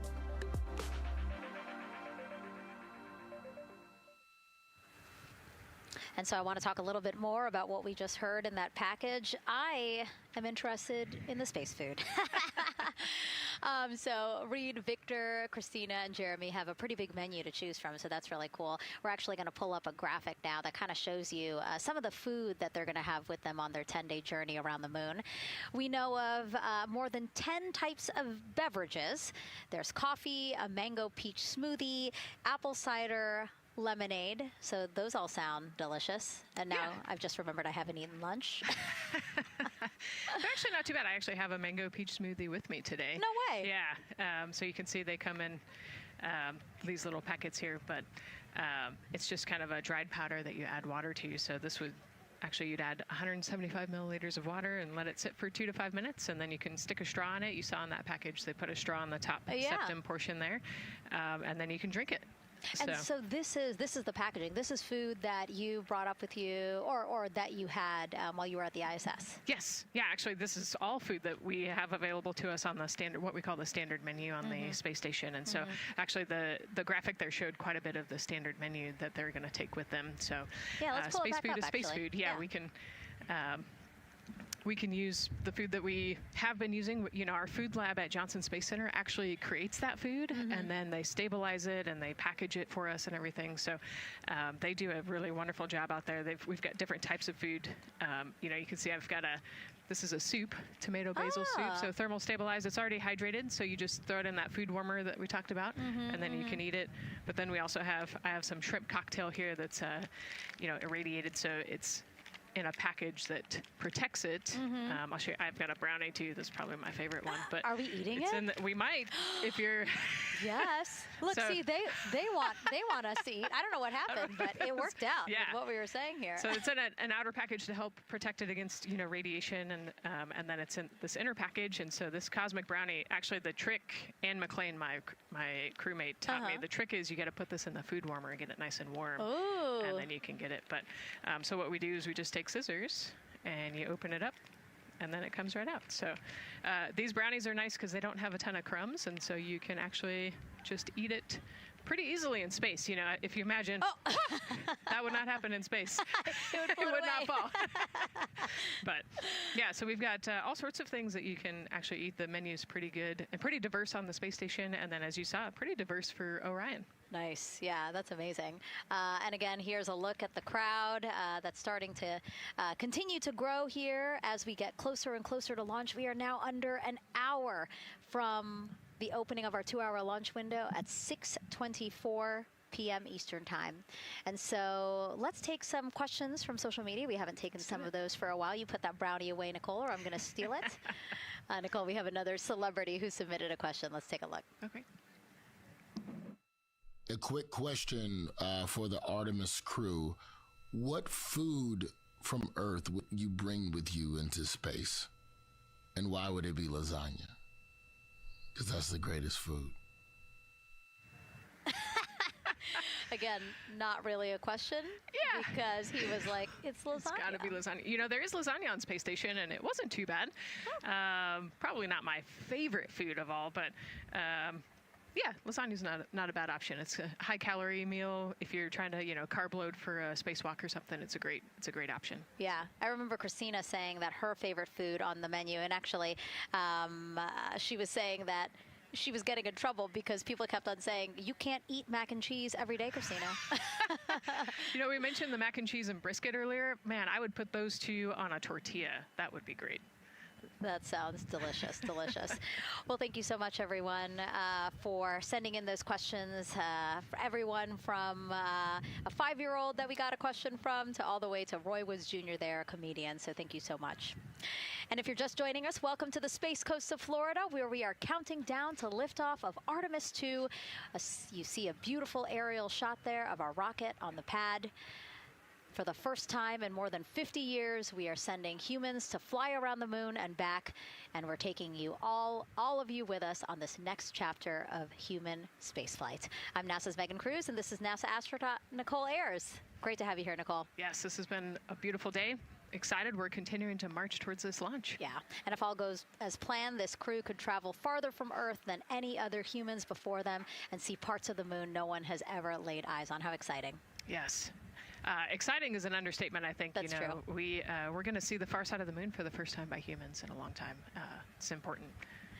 And as the crowd again builds behind us, more activity that you're seeing here at the Kennedy Space Center press site. We also have a ton of people gathering around the world to watch this history-making moment. So let's take a look at those watch parties now.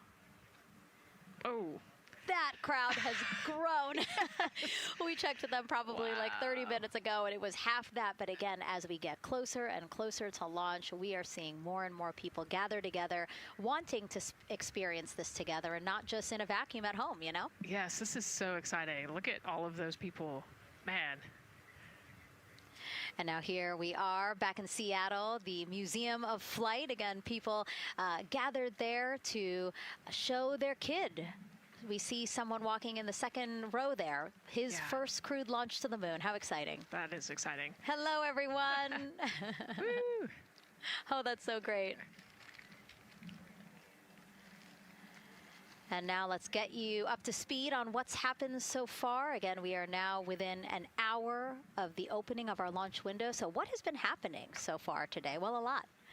After waking up and grabbing a bite to eat, our Artemis 2 crew suited up inside the historic crew quarters, a tradition that dates back decades. Teams helped them into their custom Orion crew survival suits, and just like other crews before them, they gathered around a table for a card game to pass the time, but to also burn off any lingering bad luck before they walked in the footsteps of every NASA astronaut launching from Kennedy Space Center since Apollo 7 in 1968. They walked outside the Neil Armstrong Operations and Checkout Building to greet a crowd of family, friends, supporters before getting into their Astrovan for their security-escorted ride out to historic Launch Complex 39B. They got a close-up look at the SLS rocket, then walked across the crew access arm and climbed one by one inside their Orion spacecraft. After that, teams conducted final checks with the crew before closing both hatches, the crew module hatch, as well as what you're seeing there, the launch abort system hatch. And now we are back live at the pad where the closeout crew is getting ready to leave the White Room. They are now tethered, Nicole, because they are about to move some pieces that connect the Orion spacecraft to the White Room, correct? Yes, there's kind of what I would call a shroud. You can see them working that there. So it is actually connected, so that way the gap between the crew access arm and the crew module, and well, I guess that's the LAS there, is covered. But they're about to remove that so that the crew access arm is not connected to the rocket in any way, so that it can retract here in the next few minutes. And for how we're looking with the launch countdown milestones, let's go to Daryl Nail in the Launch Control Center. All right, thank you very much, Megan. And as you can see there, the finishing touches, as you've been talking about, to the LAS, which brings me to that subject, because we currently are hearing the launch team is working an issue that was reported out with the LAS. At least there's an issue apparently with a battery on the LAS. The engineer who is in charge of the launch abort system, sits on console here, reported that a temperature for one of the 2 LAS batteries is out of range. And although it's not a constraint for launch right now, it would be when that temperature is checked inside of T-minus 6 minutes, which is inside of terminal count. So right now, the team is working some troubleshooting on this issue. Going to follow, of course, along closely with what they learn. But again, a battery temp for one of the 2 batteries on the LAS is out of spec, and the team is working to understand, first of all, whether or not this may be a sensor issue, or is there an issue with the battery itself. So again, looking into it, troubleshooting and researching as we speak. With regards to the weather, we did get some good news there. Launch Weather Officer Mark Berger reporting to the launch director that the weather chances have now improved for the window. We are up to 90% go, which is great news. Again, 90% go. That is up from the 80% that we started when we had the first weather forecast come out officially 3 days ago. And so that is great. And for anybody who's here in the launch area knows that is certainly viewable. They can see that by just looking up. So we're getting some good clearing as forecast. And then just a reminder for those people who are watching the launch from the nearby area that if you're watching on an internet-enabled device, just remember that there may be a little bit of a delay. Can't tell you how much of a delay, but since it's on an internet device, sometimes this broadcast might be a little behind what you're actually seeing. So just keep that in mind as you are watching. Don't wait to the last second to run outside if you're inside your RV or your camper or your house. That's the latest here from the firing room. Of course, we'll keep track of that last battery issue. We'll send it back now to Megan and Nicole at the host desk. 2 of them there had to be tethered to the inside of the white room, because obviously now we have detached the white room from the Orion spacecraft. Yes, that view is quite something. Yeah, spectacular. Yep. Oh, no, I'm sorry. I forgot. Nicole's scared of heights. An astronaut afraid of heights is actually not uncommon, as we've learned today. But yes, so obviously, again, things proceeding as we march closer to the opening of our 2-hour launch window at 6:24 p.m. Eastern Time. Again, the closeout crew just finishing up those last couple of things they have to do before leaving the white room and then leaving the pad, leaving only the 4 Artemis 2 crew members inside the spacecraft by themselves at the pad. Yeah, and then we'll be curious to follow the battery issue on the LAS as well. I think sometimes it's just a sensor issue, sometimes it's a battery issue. So hopefully they figure that out quickly. Mm-hmm. And so if we can take a shot of the crew inside the capsule, if one's available, why don't we talk a little bit more about each of them? So we have Artemis 2 Commander Reed Wiseman, Baltimore native, and he's actually, you see his feet in that shot there from inside Orion. He's been in space once before as flight engineer for Expedition 41 aboard the International Space Station from May through November 2014. During the 165-day mission, Reed and his crewmates completed more than 300 science experiments in areas like human physiology, medicine, physical science, earth science, as well as astrophysics. They actually set a milestone for station science by completing a record 82 research hours in a single week. He also served as chief of NASA's astronaut office from December 2020 to December 2022. His 2 daughters were out to wave goodbye to him as he made his way to the launch pad. And again, there's Reed's feet. Reed is the one sitting in the seat to the right, closest to our camera there. So looks like he's relaxed by the body language of his feet. Yeah, I think they're kind of in a holding pattern, if you will, or a waiting period. So it makes sense that he's a little bit relaxed. He's also kind of just a relaxed person in general. He's wicked smart, but has a demeanor that keeps everybody calm, and so I think we're seeing that here today. And so in this shot, Reed is the one sitting on the left, and to his right, Artemis II pilot Victor Glover.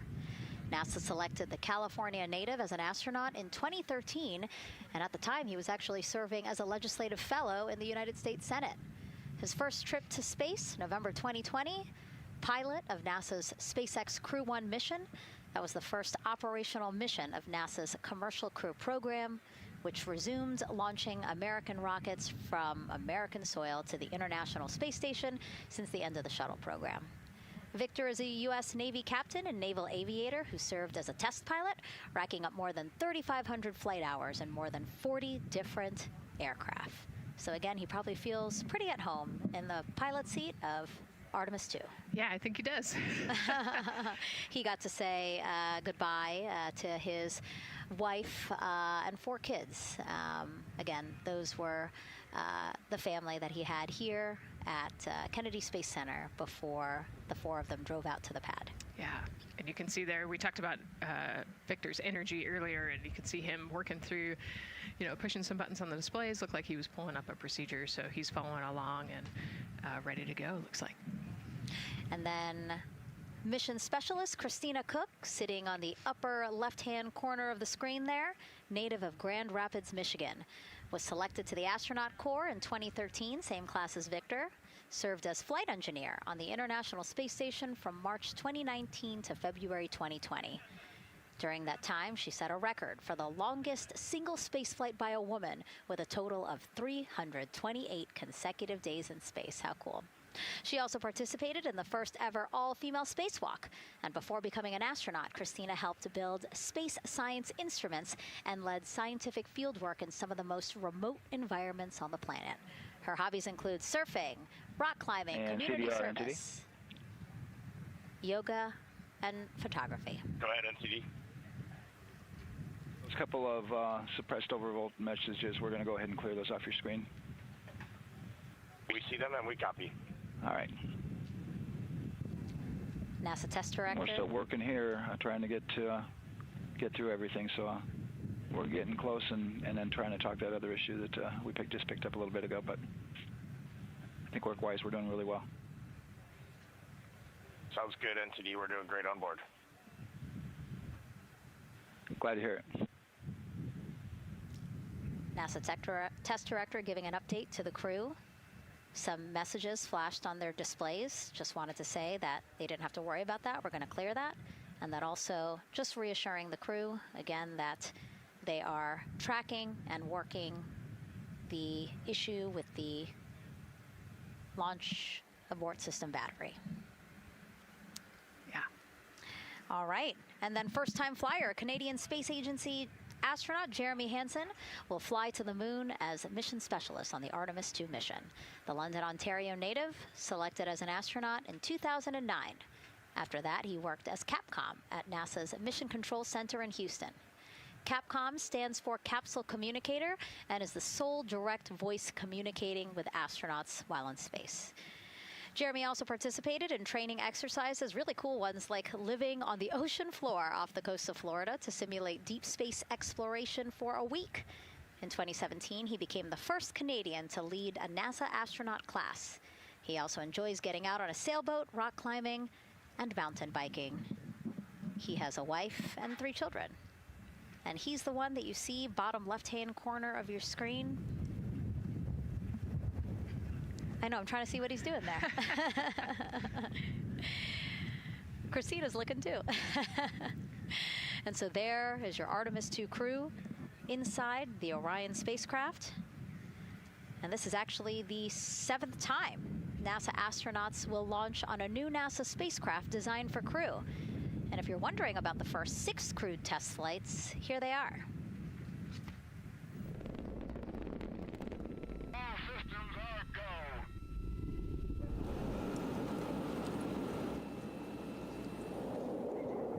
Gemini 3, Gus Grissom, John Young, March 23, 1965. Apollo 7, Wally Schirra, Don Isley, Walt Cunningham, October 11th, 1968. Space Transportation System, or STS-1, John Young, Robert Crippen, April 12th, 1981. Then NASA's SpaceX Demo 2, Doug Hurley, Bob Behnken, May 30th, 2020, followed by NASA's Boeing Crew Flight Tests. Butch Wilmore, Sonny Williams, June 5th, 2024. And now, Artemis 2 with Reed, Victor, Christina, and Jeremy. It is really surprising, honestly, to hear that through all these decades, through all these launches we've had, this is only our 7th new vehicle that we're testing for crew. Yeah, you know, we have so many different missions that we think about and we talk about, but really 7 vehicles that we've tested and that we're flying. You know, I like to think of spaceflight really as a permanent test, right? We have, you know, hundreds of missions or so. You know, an airplane that gets tested and then flown has thousands of data points. And so really spaceflight is always going to be in the test field. And I think it's important to remember that, especially as we put humans on rockets that we never have before, or for the 7th time we start a new vehicle and a new mission. Just getting word now that White Room closeouts are complete. And so the closeout crew is preparing to leave the pad. It's exciting stuff. We are making good time, and the closeout crew is doing really well. 41 minutes, 43 seconds and counting until the opening of our window. And Artemis 2 is a 10-day mission that will send the 4-person crew on a journey around the moon and back to Earth. It will be a critical step towards future lunar and Mars missions.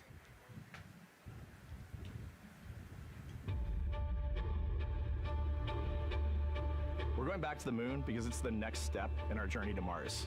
We need to go explore the moon. There's vast regions of unexplored areas with the coldest, darkest places in our solar system. This is a test mission, and when we get off the planet, we might come right back home. We might spend 3 or 4 days around Earth. We might go to the moon. That's where we want to go, but it is a test mission, and we are ready for every scenario as we ride this amazing space launch system in the Orion spacecraft. But another reason we're going back to the moon is to fulfill NASA's mission, which is to explore the unknown in air and space, to innovate for the benefit of humanity, and to inspire the world through discovery. And when we succeed and when we accomplish the things that we set out to accomplish, that inspiration not only can set up new things to happen, but it also is a reminder in tough times that we're capable of doing great things when we work together. The thing I love about the moon is that it's not just a beacon for exploration and this platform of possibilities for incredible missions like this, but it has benefits. That's actually why we're racing towards it. Those benefits are really wide in nature. You have everything from innovation, technology development, not only for future missions going deeper into the solar system, but technologies that come back to Earth. You have inspiration, a whole generation of people starting this pipeline of STEM workers and manufacturers and operators that are excited to see what you can do when you work hard and you come together as a team. When I think about the 4 of us flying around the far side of the moon, seeing that Earth rise, taking images and video and sending them back to you, the feeling that I have inside is hope. We know that Artemis 2 is not the solution for humanity on planet Earth, but it is a contribution in the positive column. We hope that just for a moment that people will pause and say, wow, it's extraordinary when you look back upon the Earth with over 8 billion people, and you see this concrete example of what humanity can do, this extraordinary thing when we set big goals and CDR entity to achieve them.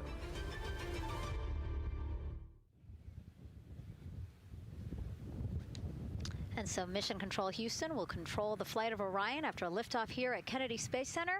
Here's Gary Jordan, who's embedded with that team. Gary, you might have to pause because we did just hear a call out to the commander in Orion. Will do, Megan. I think that was Commander Reed Wiseman responding to prepare for some of the next steps. We are now holding at the T-minus 10-minute hold. Expected a 30-minute hold. So we are well on the countdown. We are well on the timeline to meet this L-minus time and launch towards the beginning of the window, but continuing to track progress along the way. Again, I'm here with the Artemis 2 flight control teams in Mission Control Houston. The team in the room behind me has been monitoring the countdown and verifying their own mission-specific launch criteria of the Space Launch System, the Orion spacecraft integrity, and its crew. During the final poll before launch, if all looks good from each of the flight controllers in this room, Flight Director Judd Freeling will report a go for launch from Houston Flight. Upon liftoff, teams here take control of the mission and communicate with the crew while they fly on the Space Launch System. This phase of flight is highly dynamic, and each console position has a dedicated and important role of looking after critical systems. You'll hear calls from Capcom and NASA astronaut Stan Love in this room to the Artemis 2 crew as milestones are reached during the more than 8 minutes of powered flight on the core stage. Liftoff and ascent are just the beginning. This room will be staffed around the clock over the next 10 days to oversee every moment of the mission through splashdown. Here from the Johnson Space Center, we'll be streaming the mission live 24/7 so anyone can follow the crew's journey, take peeks inside the spacecraft, and share the experience of a lunar flyby with astronauts looking down at the moon's surface. Teams here have been rehearsing tirelessly in simulations to throw every conceivable and inconceivable scenario their way. We are ready and eager to begin the Artemis 2 mission. Still milestones to come as we continue the countdown, but we'll be right back with you during the ascent phase of today's flight. With that, Megan, I will send it back over to you at the Space Coast. Thanks so much, Gary. Under 37 minutes until the opening of our 2-hour launch window, 6:24 p.m. Eastern. I've never been more excited for a time. But why don't we send it back over to Megan Carter with the Moon Board to learn more about what happens after ascent. Absolutely. I am definitely also getting excited. Things feel like they're starting to pick up a little pace here. A lot is about to happen within the first 10 minutes of launch, but what happens after those first 10 minutes? Let me take you over here to my mission map so we can kind of jump ahead and let me explain a few things. So, our main engine cutoff is going to stand for MECO, and that is essentially where the rocket's job is done, and it is then going to turn the propulsion duties over to our ICPS. That stands for Interim Cryogenic Propulsion Stage. Don't try and say that too many times fast, but the ICPS is going to be right here, and that's our in-space propulsion. About 50 minutes into, after about 50 minutes into launch, it is going to conduct that first burn, and that's going to be the perigee raise maneuver. Essentially what that is going to do is going to raise the spacecraft from a lowest point of Earth just a little bit higher into space, and then they are going to conduct that nice path. It's going to set them on that nice circular path around the Earth. That's when they're going to start to be able to really check out the spacecraft. The Orion spacecraft is going to be able to, like we've talked about, be maneuvered by the crew. They're going to check out those life support systems, and communication checkout's going to be vital at that point as well, obviously. Then they will be conducting that another burn, and that's going to raise them just a little bit higher again. And then they will, it'll be about time for the ICPS to separate, and they will start another lap around the Earth as well. Now, the ICPS, but even after it separates, its job will not be done because they will have the opportunity to conduct something called the Proximity Operations Demonstration. And this is going to be really important for our future lunar missions because the ICPS actually has a target on it, and the crew is going to have the opportunity to manually maneuver these spacecraft like we've mentioned and practice those docking maneuvers. Now, obviously, they will not be docking for this mission, but that is, again, going to be critical for those lunar missions in the future. Now, all right, after that ICPS has separated and they've done that second lap, they're going to conduct 2 more burns. And what these burns are going to do is set them up to the high enough orbit and a fast enough speed in order to conduct the translunar injection. This is going to be that critical moment and that critical milestone where they are going to produce about 6,000 pounds of thrust. And this is that point that is going to take them out of low Earth orbit into deep space, and it's going to set them on that nice path towards that lunar flyby. And I know we have talked a little bit about why this could be a record-breaking flyby and journey to the moon. And with that, I'm going to turn it back over to Megan so she can tell us just why. Yeah, she's talking about the distance record set by the Apollo 13 astronauts in 1970. They were 248,655 miles away from Earth, and this Artemis 2 crew might surpass that on flight day 6 when they fly around the moon by more than 4,000 miles. Yeah, it's a long ways. It's tough to fathom 250,000 miles from Earth, right? I mean, space, the space station is only 250 miles, and so we're going, I don't want to do the public math, but we're going much further than that. But it's important, right? Because we want to get back to the moon. We want to see the surface. We want to see the far side of the moon, and the way we do that is by breaking distance records. Yeah, and the exact distance record depends on exactly when they launch, like the time, the day. So we'll learn more as we go into this 10-day mission with the Artemis 2 crew.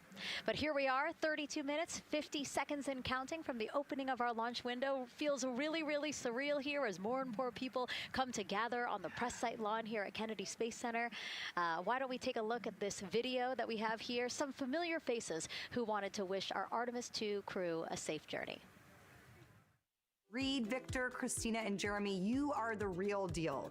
You're flying to the moon for all of us, and we are in awe. You're the true heroes. You are not just astronauts. You are pioneers, venturing deeper into the unknown. But you are not alone. We will be all cheering you on from planet Earth. Hey, I'm Victor Wembanyama, and I play basketball in the NBA. But I'm not only interested in shooting hoops. I'm also interested in shooting stars, dark matter, and all other types of astronomical phenomenon. And to the Artemis 2 astronauts who are shooting for the moon, I wish them good luck and Godspeed. Hi everybody, I'm Ryan Gosling, and I play a biologist who goes to space to save the planet in the film Project Hail Mary. But the Artemis 2 astronauts are going to space for real, and they will travel farther from Earth than any humans in history. Sending all our best wishes to the Artemis 2 crew. I just want to say how proud I am of each of you and how inspired you make me. But it's not just about me.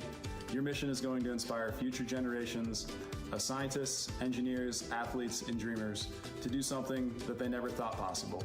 Hey, it's Roy Wood Jr., and I want to wish the Artemis 2 crew a happy and safe journey to the moon, well, around the moon.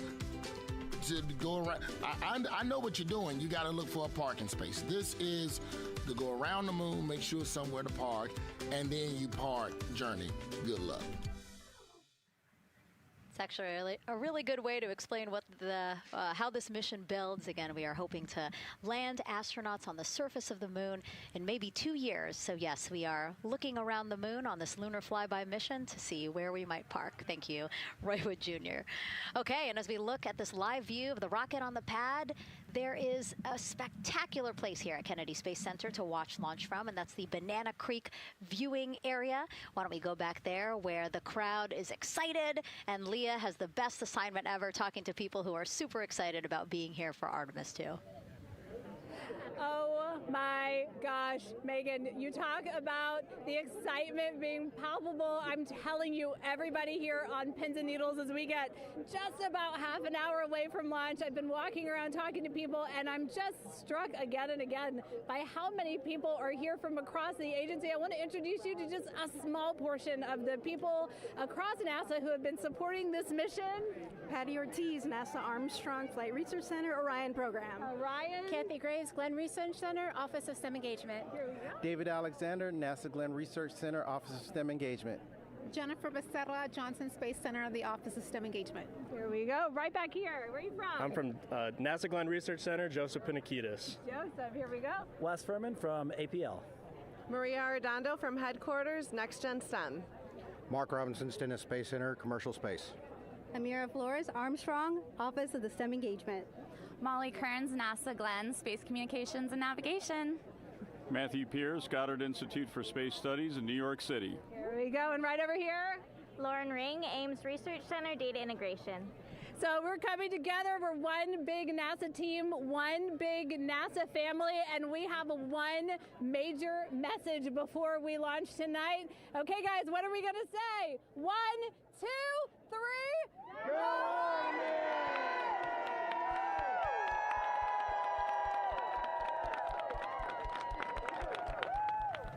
Oh my gosh, that made me so emotional. That was so inspiring to see. I mean, wow, yeah, that was great.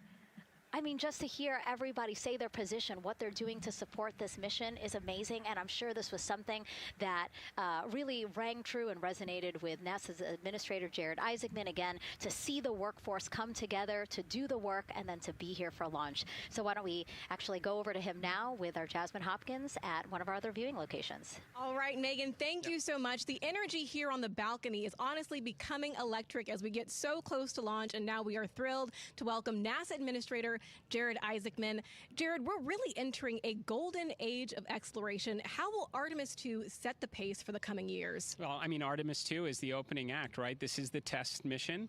This is getting very comfortable with the SLS rocket, the Orion spacecraft. No humans have ever flown on this before, right? And we're going to put it through its paces. We'll go into Earth orbit for a little bit, make sure Orion's doing okay, and then we are sending them, right? We're going to send them farther into space than any humans might have gone before, 250,000 miles away, and it's going to set up for the subsequent missions. That's why we're going into the golden age of science and discovery right now, because you're going to see a moon rocket launch in 2027 when we do our testing with the lander. We're going to go for the landing on Artemis 4 in 2028, and in parallel, we're going to build the moon base, right? And that is going to be filled with science discovery and tech demonstrations that's going to support the enduring presence we're trying to create on the surface. Absolutely. So honestly, history-making years ahead of us, with Artemis 3 and 4. But first is Artemis 2. What will be our single greatest takeaway from this mission?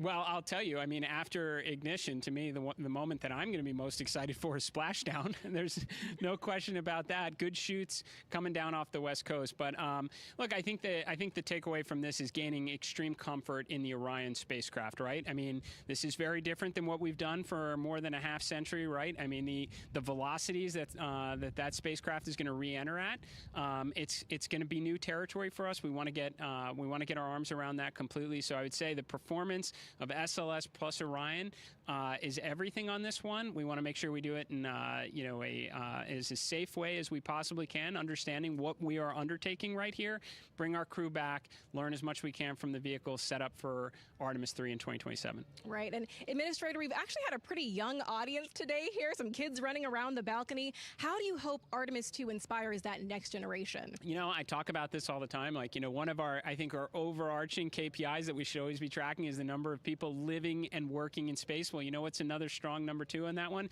It's the number of kids that are dressing up as astronauts for Halloween, so that they grow up, that they're inspired to want to join in this grand endeavor, whether they come work with us here at NASA or they join in industry, but they're helping humankind venture out farther, pursue all the secrets of the universe. Yeah, I think we'll see a lot of kids dressed as astronauts this year. And finally, Jared, you've really made it a personal mission to get to know the people behind the work at NASA. Do you have any final thoughts, any final words before today's history-making launch? Yeah, well, one, I want to express a lot of appreciation. I'll tell you what, the 4 astronauts on top of Artemis 2 know this. It takes an army to pull a mission together like this, right? Across all 10 of our centers, all of our commercial partners, the international partners that come together to make this possible. My sincere appreciation for everyone who is currently working the mission right now, so getting them ready for launch, that will be watching over them in mission control, recovering this crew when they splash down off the West Coast. I have complete trust and confidence in your abilities.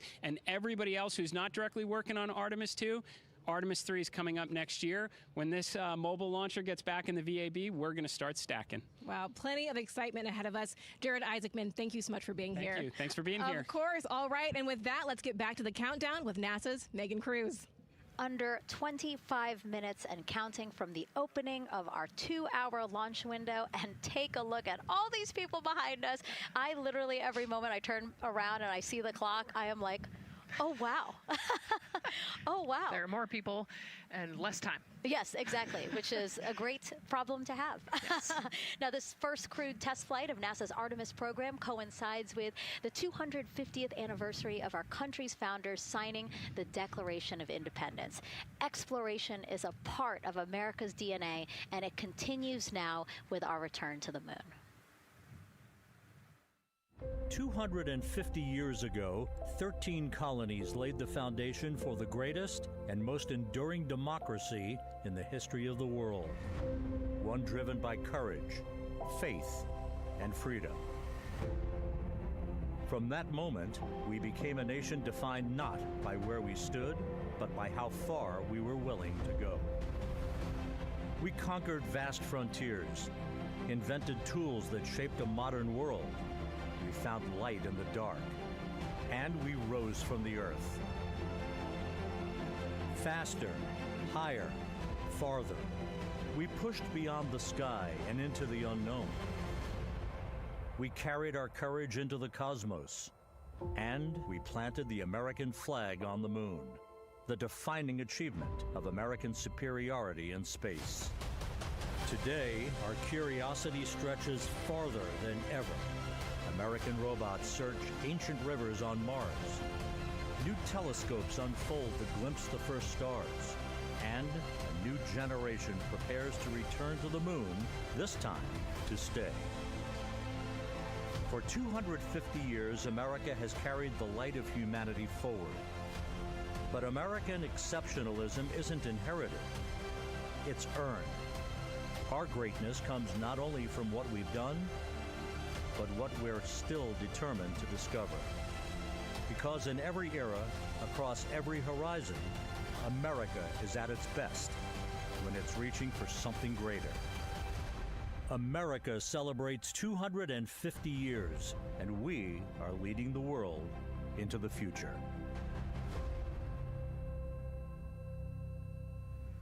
"22 minutes, 15 seconds and counting from Artemis 2, NASA's boldest test flight in a generation. The crew has said this often, that they hope it inspires children around the world. And recently, a group of kids here at Kennedy Space Center got a surprise of a lifetime while watching that rocket roll to the launch pad.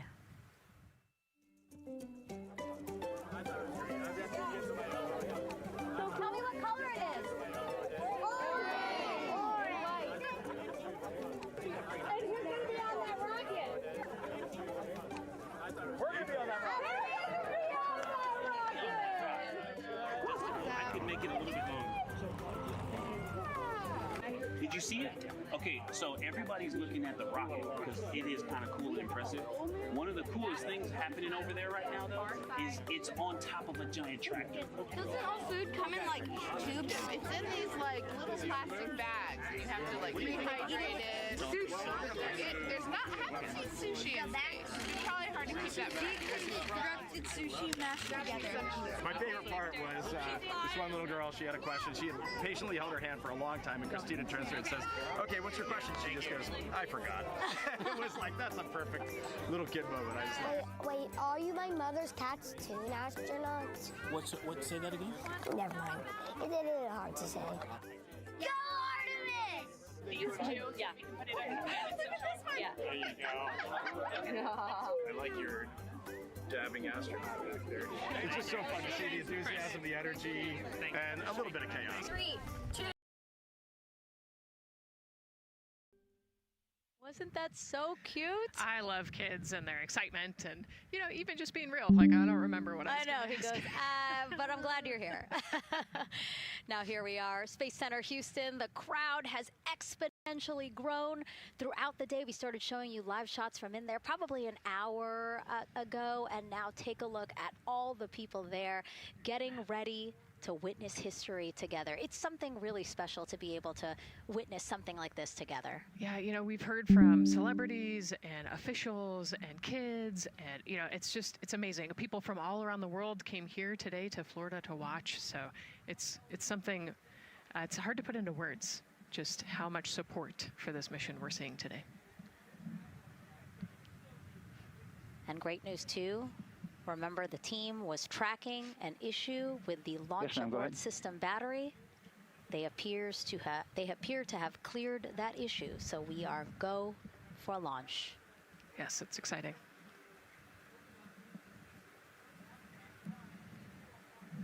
U.S. Space and Rocket Center here, Huntsville, Alabama, waving to the Artemis 2 crew sitting right there inside Orion. Inside of 20 minutes from the opening of our launch window, and right now we are targeting the top of that launch window, so we could be launching here in about 19 minutes, Nicole. Wow, I don't know if I expected this today. I'm excited, and, you know, I'm glad they were able to clear the problem with the battery on the LAS, and everything has gone really smoothly today. It's been great. The weather cleared up. It's a beautiful day for a launch. And so now, as we are so close to possibly launch now. Just what are your final thoughts as we are about to embark on a mission back to the moon, the first time in more than 50 years? Yeah, you know, just so proud of the crew and all of the teams here on the ground that made this happen. You know, they are carrying the torch from the Apollo era into the Artemis era. And, you know, as the crew likes to say, they want to be the shoulders that the next Copy all. generation. And let's see, GLS, can you help us with that, please?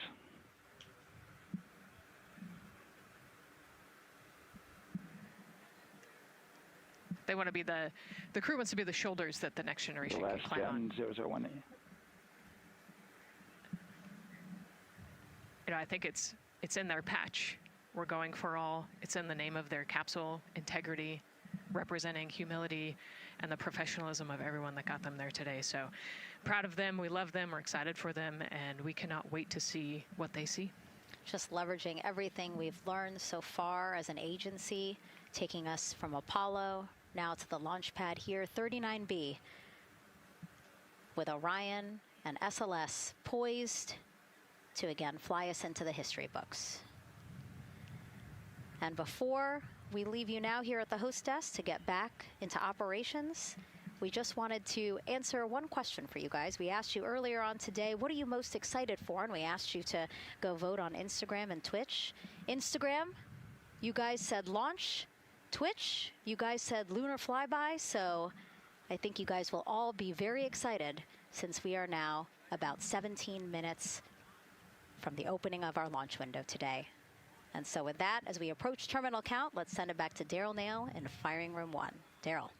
All right, thank you, Megan and Nicole. And just want to give you an update on the launch abort system that they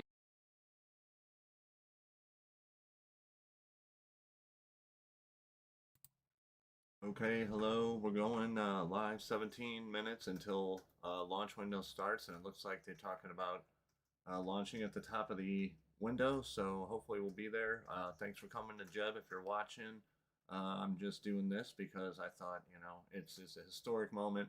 And let's see, to answer the question of what am I most excited about, definitely most excited about launch, because I just absolutely love the main engines and all the power and thrust they create. So yeah, I'm going to put you back to NASA because I really have no place here except for to be watching in awe and just be wishing them good luck. So you know, safe travels, Artemis 2, and we'll see you when you get home.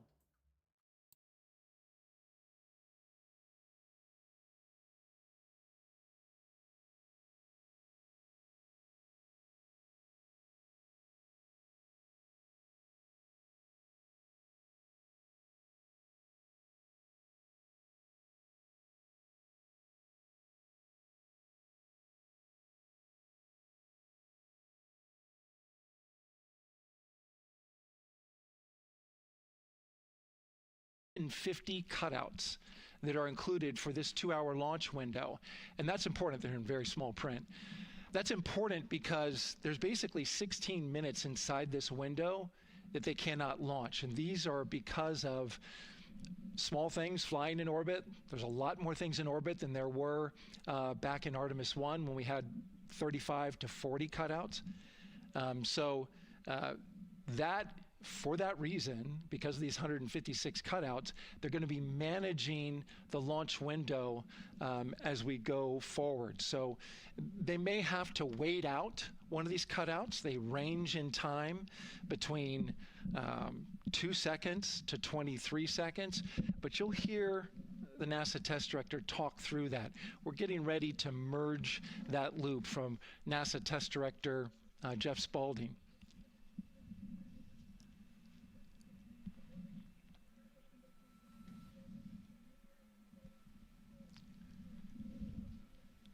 And so now I'm listening to the launch team get ready to merge their operational channel.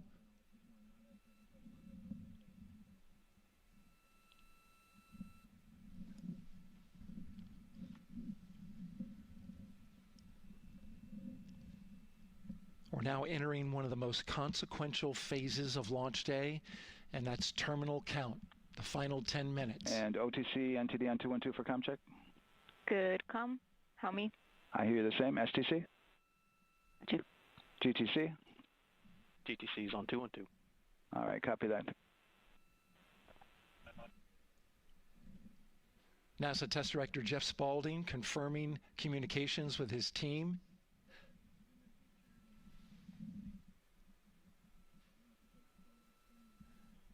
There will be 2 polls that we'll hear. One from Spaulding, the NASA Test Director, confirming the ground systems and the launch team are ready to proceed. At this point, we have a clear board, no constraints, but we need confirmation from each individual on the NASA Test Director team. So we'll hear him poll his team. The other poll that we're waiting for is the poll from Launch Director Charlie Blackwell Thompson, who will take that final status from NASA management before giving the go to come out of a hold. And you're seeing the clock count down at L minus 12 minutes. CCL, OTC, Orion, RS1. CCL. Yes, sir. Reconfigure ARS primary loop ISO valves. Copy, that's in work. And CDR, OTC, Orion, RS1. Go. ARS loop ISO valves are being closed at this time. Integrity copies. NGDLP. Go. Yes, I had a discussion with sea ice and with MER manager regarding the observation the sea ice had a few minutes ago. They were able to confirm with BCI photos that the condition that they observed has been there since 2025. MER manager has had a chance to review the findings, and they do not have any constraints from either a sea ice or MER manager perspective. Okay. Copy all. And Launch Director NTD, you copy?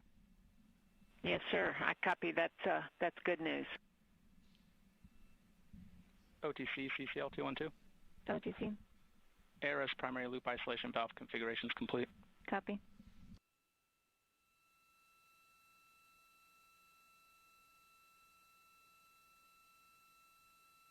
And CGLS NTD, cancel pending, please. GLS copies, and that's complete.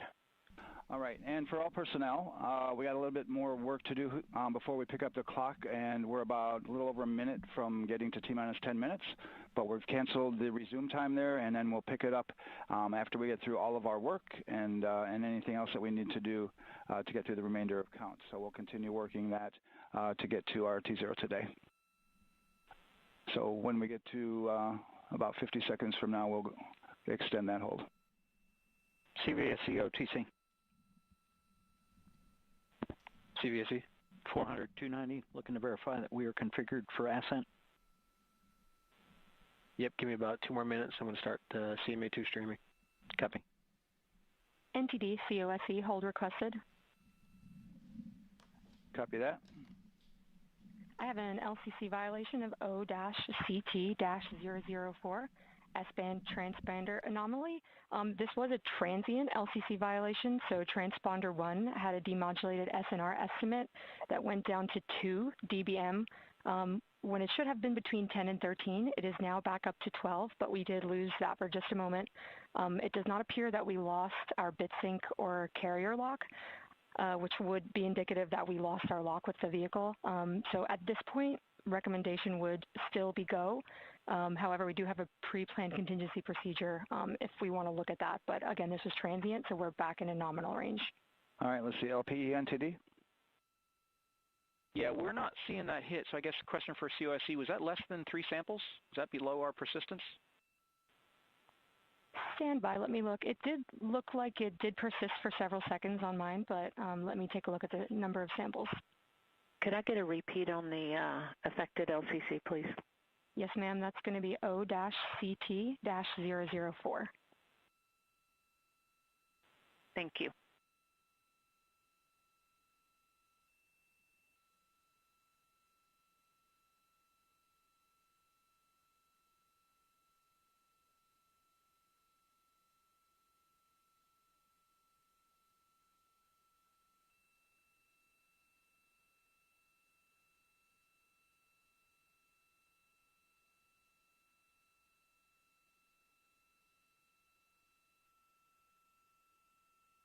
Yeah, us taking a look at the data right here, looks like that was a single sample.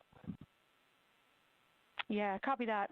RFTS does report that they also lost lock for about 5 seconds. So I would love to ask KUS and see if they also lost lock with the vehicle for any extended amount of period.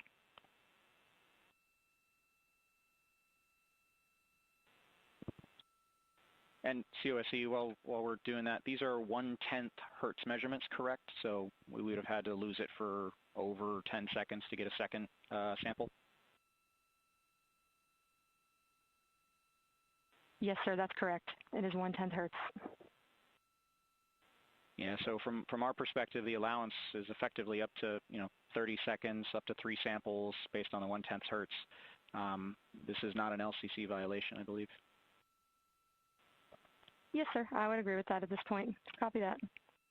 We're checking with KUS on 232. I don't think they have 212 access. We're trying to verify, but it sounds like they have a loss of lock as well. About 2 seconds.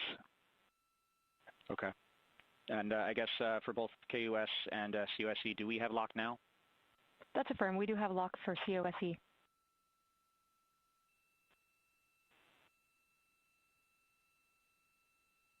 Yeah, so from the integration console perspective, we did have a temporary loss there within the allowable, and per the requirement, let's go. This is Houston Flight. We have lock and we have good telemetry here in GSE. And KUS is reported to they have good lock now. So with all of that, OSC, then are we in a go configuration per your LCC? Yes, sir. Recommendation would be go. Okay. LP, you concur with that? Yes, sir. LP concurs go. And Launch Director? Yes, sir. Launch Director concurs go. All right, and I'm going to go ahead and just verify everybody has everything else complete, Launch Director, and if we do, we'll be ready to pick up the poll at that time, unless there's something else that you're aware of. No, sir. Let's verify all our work is complete, and I would like one last check of our constraints list. All right, let's see. OTC, are you still waiting for ComConfig, or are you complete? That is affirmed, sir. Okay, yeah, is that the only open item? Yeah, OTC, this is CVSC. That 400 step 290 is complete. Copy. Okay, so OTC, you're complete with all your work? That's affirmed. All right, copy that. STC? STC is complete. And GTC? GTC is complete. Okay, excellent. All right, and LPE, just want to verify we have no open constraints at this time. No open constraints. We have a clear board, sir. Okay, tracking the same here. And Launch Director, with that, we are clear and ready to pick up the launch readiness poll with your go.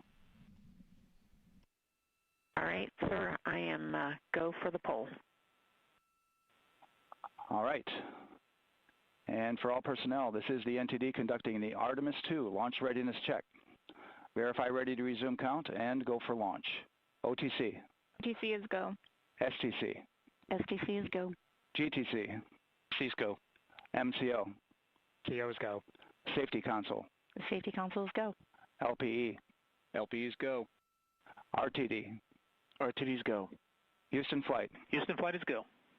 ROC. ROC is go. And CDR. Crew is go. Copy that. Thank you, Reed. And Launch Director, NTD, our launch team is ready to proceed at this time. All right, NTD, I copy all. At this time, I'll perform my poll. Attention on the net. This is the Launch Director performing the final poll for launch, verifying no constraints, and go for launch. EGS, Program Chief Engineer. Artemis Chief Engineers are go. Copy, thank you. EGS, Chief Safety Officer. Artemis CSOs are go. Copy, thank you. Range Weather. Launch weather is go. Thank you, LWO. And Artemis MMT Chair. MMTs go. Thank you, John. And Integrity Launch Director. Good Air Voice Charlie, PLT. Thank you, Charlie. This is Victor. We are going for our families. MS1. This is Christina. We are going for our teammates. MS2. This is Jeremy. We are going for all humanity. All right, Charlie, your Artemis 2 crew is go for launch. Full send. I copy that. Reed, Victor, Christina, and Jeremy, on this historic mission, you take with you the heart of this Artemis team, the daring spirit of the American people and our partners across the globe, and the hopes and dreams of a new generation. Good luck. Godspeed, Artemis 2. Let's go.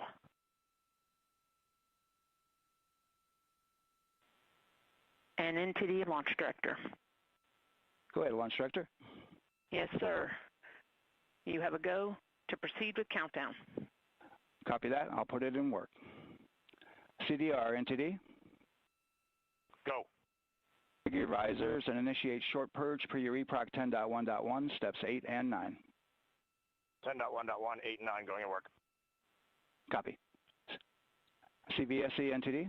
Start and verify recordings of our Orion cameras. Copy. Okay. Well, there you heard it. RSR, NTD. RSR. They're getting ready to start terminal count. arm rotation enable at this time, please. It's currently at T-minus 10 minutes. Once we wrap up this last bit of work, SNA arm rotation enable complete. We're going to start that clock. Copy that. Thank you. Integrity crew, close and lock visors.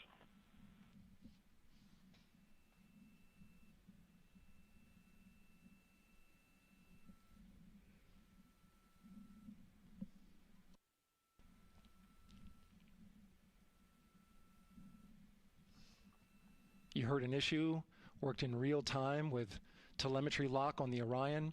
It was transitory. It was very short. They checked the data, confirmed that they had a good lock. This was with the S-band transmitter on the Orion. Worked through that issue, looked at the data, and cleared it. All with the world watching. Impressive work by the launch team. So we have a 2-hour window, which starts in just a few minutes at 6:24 p.m. Eastern Time and goes until 8:24 p.m. Eastern Time. And ECL NTD will be waiting for your verification on the short purge. ECL copies. And for all personnel, once we get that short purge verification, we'll verify that we are clear to go, and then we'll proceed with the terminal count.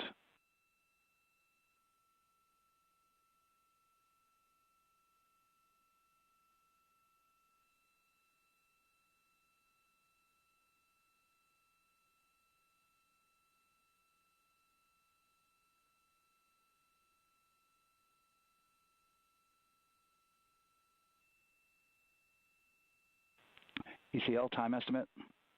About a minute. Copy.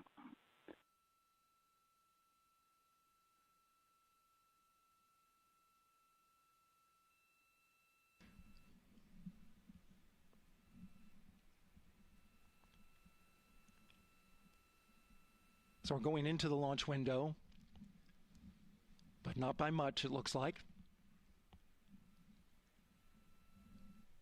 Just wrapping up some final work. And once that's completed, you'll hear NASA Test Director Jeff Spaulding ask for the ground launch sequencer operator to go ahead and start the clock. The ground launch sequencer is an application software. It runs on top of the launch control system in the firing room, acts like a conductor of an orchestra, executing hundreds of commands in precise order and timing. It's all autonomous. NTD CCL 212, short purge initiation is verified. All right, copy that, and we're verifying our constraints.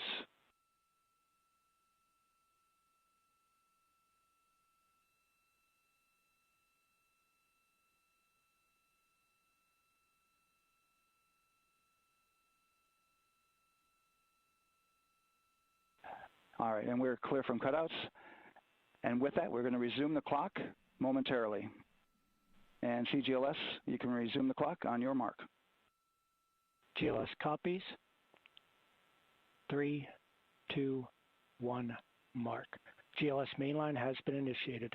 T-minus 10 minutes and counting.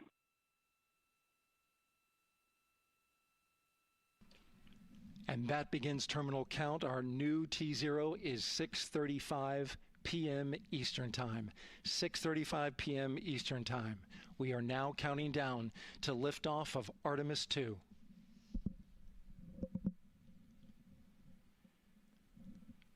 From now on, you're going to hear two voices on the loops. If everything goes nominally, NASA Test Director Jeff Spaulding, who's directly managing the launch team, and Alex Bendelos, the GLS operator who closely monitors the software. He has the ability to stop and restart the countdown.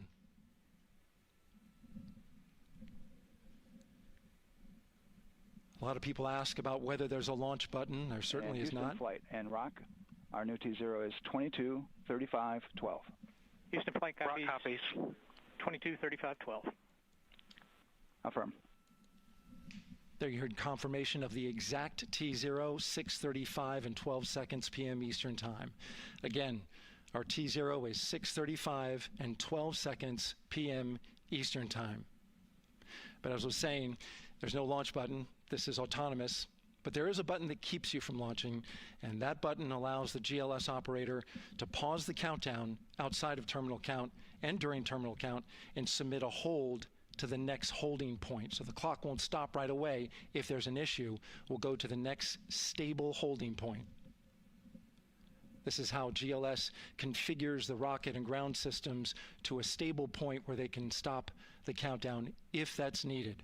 But right now, we are counting down. Our next big milestone, looking to retract the crew access arm. GLS is go for crew access arm retract. And there you see the crew access arm moving away.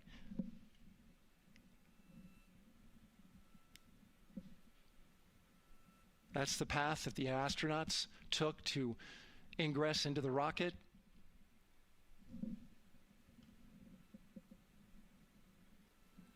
Until this point, that was their way off the pad if they needed to evacuate. But now with that arm retracting, the backup transitions to a launch abort system, and they'll begin arming that shortly.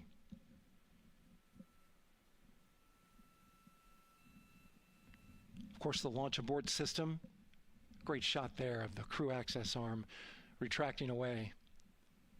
The launch abort system is the tower at the top, and that's what would pull Orion and its crew off the top of the rocket in case of an emergency, whether it's on the ground or in flight. This is critical safety hardware that protects the lives of the astronauts.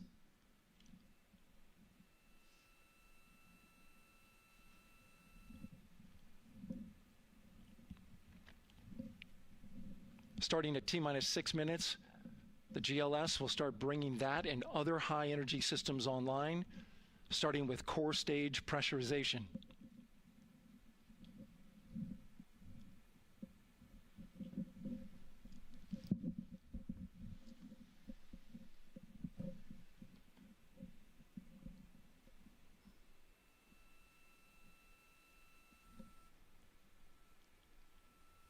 Weather is 90% go.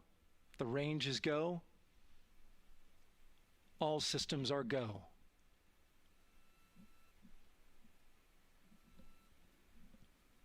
GLS is go for core stage tank pressurization. That means the replenish valve for the liquid hydrogen tank has now closed, and that tank is beginning to pressurize to flight levels because that hydrogen is naturally boiling inside the tank. We'll get the liquid oxygen tank a little later in the count. Now the team is waiting for verification that, if needed, the Artemis 2 crew could use the launch abort system to pull Orion safely off the top of the rocket in an emergency. Let's listen in for that call. GLS verifies last capability available. And CDR, do you copy? CDR copies, last available. That's great news, and you heard the NTD verify that with the commander of the mission. GLS is go for FTS arm. Now work is being done to arm the flight termination system. This is so the range safety can send a flight termination command if the rocket flies too far off track. There's a brief built-in delay so the launch abort system has time to pull the astronauts to safety first. GLS is go for LH2 high flow bleed check. All right, the high flow bleed check. That's so the cryo team gets verification that the RS-25 engines, all 4 of them, are in the proper temperature range for launch.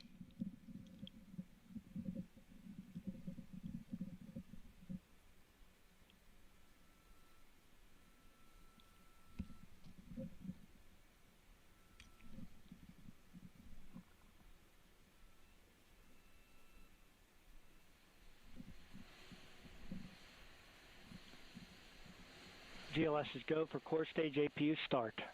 Core stage APUs start. Those are auxiliary power units, high-speed turbines which provide pressure to hydraulic pumps that steer the RS-25 engines. We're going to see a gimbal test a little later at T-minus 2 minutes and 30 seconds. This is what allows that to happen.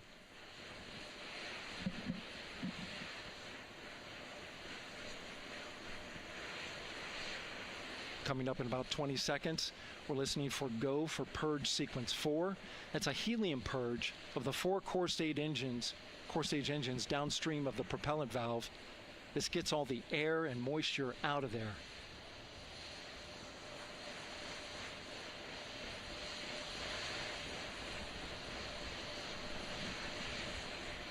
GLS is go for purge sequence 4. Moving through the milestones. All is looking good.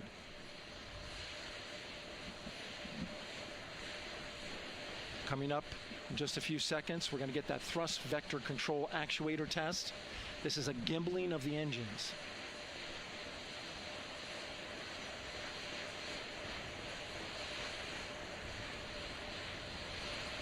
There are the 4 RS-25s, 3 of them Shuttle Heritage, 1 of them built from shuttle parts. And there you see them moving.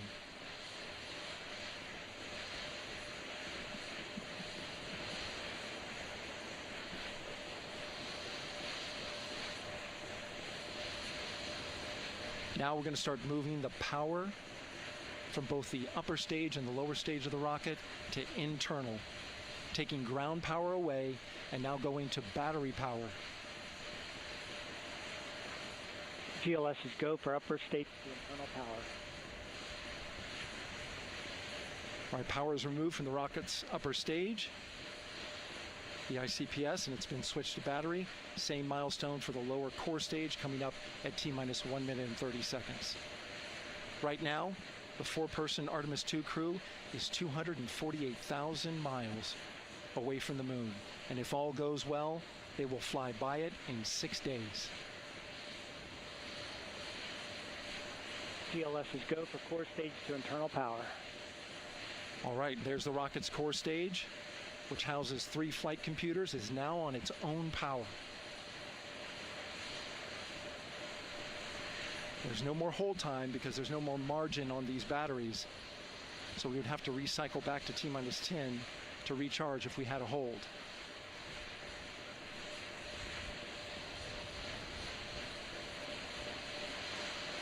One minute. Right now, the rocket does not know what the T0 is, but coming up at T-minus 33 seconds, control shifts from the ground launch sequencer to the rocket's onboard autonomous launch sequencer, or ALS. The rocket will count itself down, but honor any holds that could come from the ground. Now, shortly after liftoff, Houston will take control of the rocket, and my colleague Gary Jordan will take over commentary. GLS is go for ALS. Great call out. The rocket is on its own. 4 brave explorers ready to ride the most powerful rocket NASA has ever launched. Sound suppression water is flowing. 15. And here we go. 10, 9, 8, 7. RS-25 engines lit. 4, 3, 2, 1. booster ignition, and liftoff. The crew of Artemis 2 now bound for the moon. Humanity's next great voyage begins. Good roll pitch. Roger, roll pitch. Houston now controlling the flight of Integrity on the Artemis 2 mission around the moon. Integrity, AMT high. AMT high. On time, passing 30 seconds into the flights. Integrity passes the alternate MECO. Target milestone. Mission Control Houston seeing good performance on the 4 main engines. Space Launch System core stage. Integrity, 3 miles in altitude. Traveling more than 1,200 miles per hour.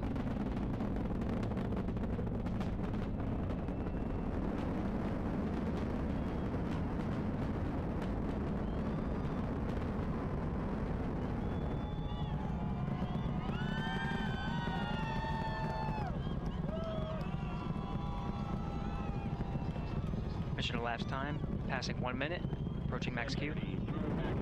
On, Ponce de Leon. Stan, we have you loud and clear on Ponce de Leon. Have you the same. Communication signal transfer confirmed as Integrity and its crew go supersonic. Approaching 90 seconds into the Artemis 2 mission. Integrity is 14 miles in altitude, 8 miles downrange, traveling more than 2,600 miles per hour.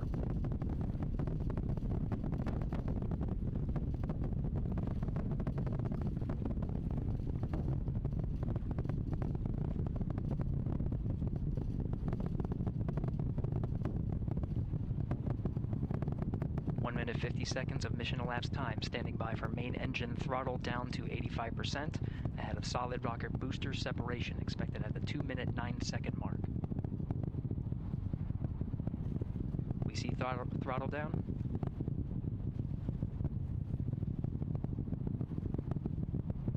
Confirmed separation. Main engines throttling up, guidance converged.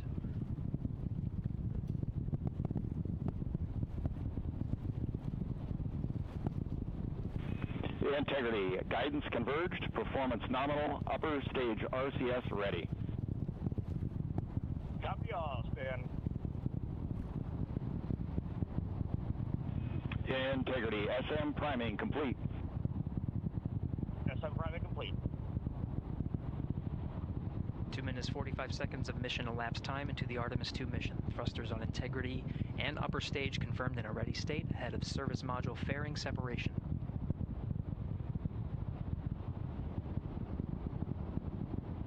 3 minutes into the flight. Integrity, 49 miles in altitude, 78 miles downrange, now passing 5,000 miles per hour.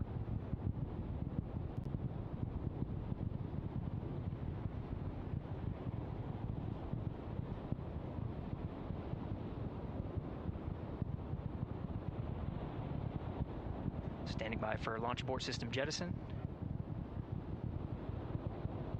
Houston Integrity, good last jettison, great view. Copy jettison, Team Eco 8+02. We see the same on board, Stan. And Houston has you loud and clear on TDRS at the Kármán line. Outstanding, Stan, we have you the same. 3 minutes 50 seconds into the flight of Artemis 2, Wiseman, Glover, Cook, and Hansen cross the boundary to space with good comm checks. GPS signals acquired after last jettison now working on internal checks to verify accuracy. Flight Dynamics Officer analyzed the time of main engine cutoff, confirmed at 8 minutes 2 seconds, time of MECO.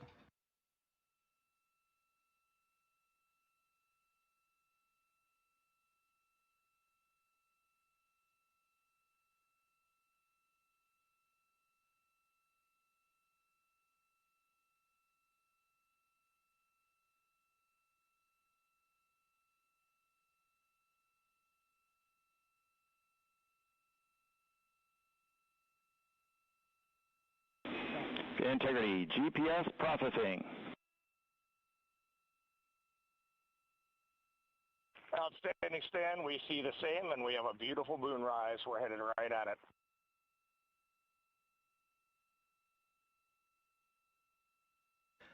Approaching 5 minutes into the flight, Commander Reed Wiseman confirms he has visuals of his destination. GPS guidance, navigation, and control software finishes internal checks and sends to navigation channels. Integrity, 3 engine press. 3 engine press. On time, now passing 5 minutes 20 seconds of mission elapsed time into the Artemis 2 mission. At this point, 3 good main engines are all that's needed to carry Integrity to a nominal main engine cutoff target.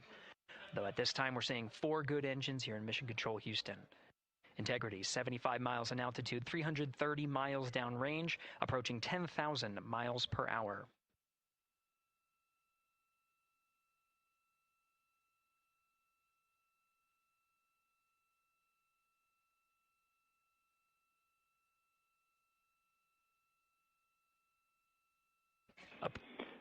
Integrity, looking good at 6 minutes.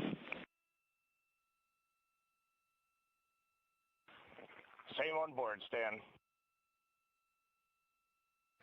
Good trajectory and engine performance. Booster officer will soon report the shutdown plan to Flight Director Judd Friedling, expected at the 7-minute mark.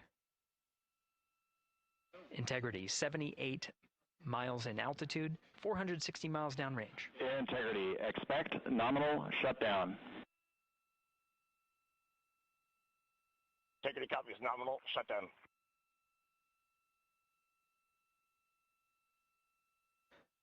Six minutes 40 seconds of mission elapsed time. Shutdown plan is as expected. Again, the time of MECO was confirmed at 8 minutes 2 seconds into the flight.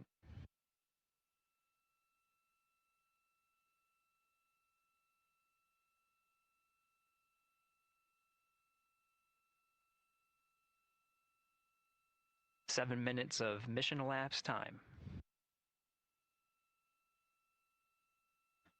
Throttling down as we approach the abort once around option. Milestone at the 7-minute 30-second mark. Now 84 miles in altitude, 650 miles downrange, traveling more than 15,000 miles per hour. Integrity, AOA open. AOA open. The window is now open for an abort once around option that would target splashdown in the Pacific Ocean. Still following nominal ascent at this time.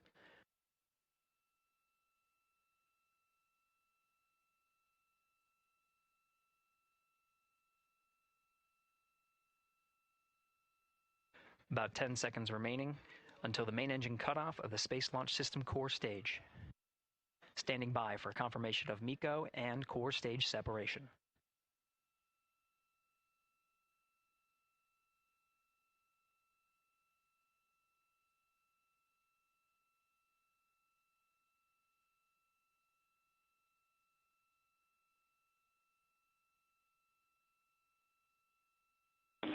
Integrity and nominal MECO, core stage separated.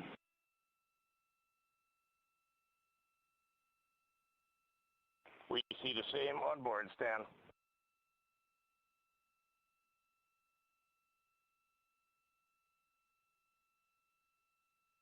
Eight minutes 40 seconds into the flight, we have a nominal main engine cutoff heading in the right trajectory on the way to swing around the moon.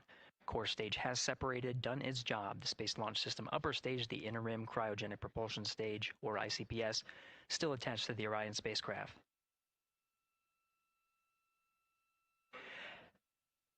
Nine minutes of mission elapsed time. Integrity crew of Reed Wiseman, Victor Glover, Christina Cook, and Jeremy Hansen now in orbit around the Earth at the beginning of their journey to the moon.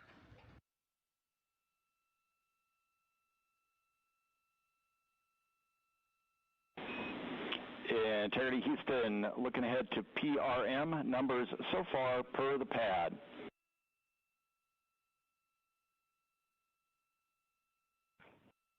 Copy that, Stan. Numbers for the pad.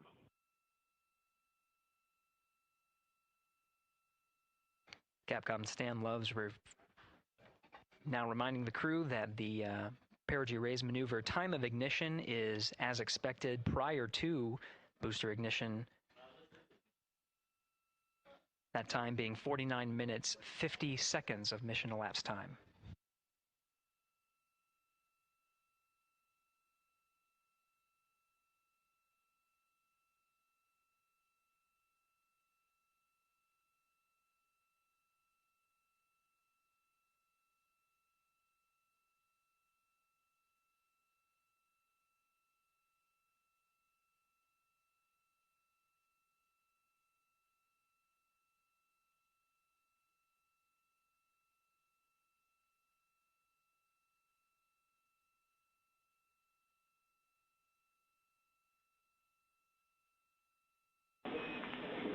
Integrity, good. Neds deploy.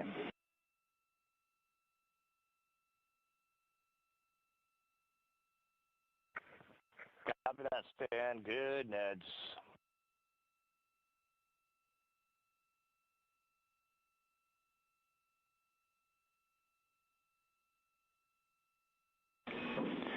And Integrity Houston for PWD setup. Just a reminder, halfway open on the secondary.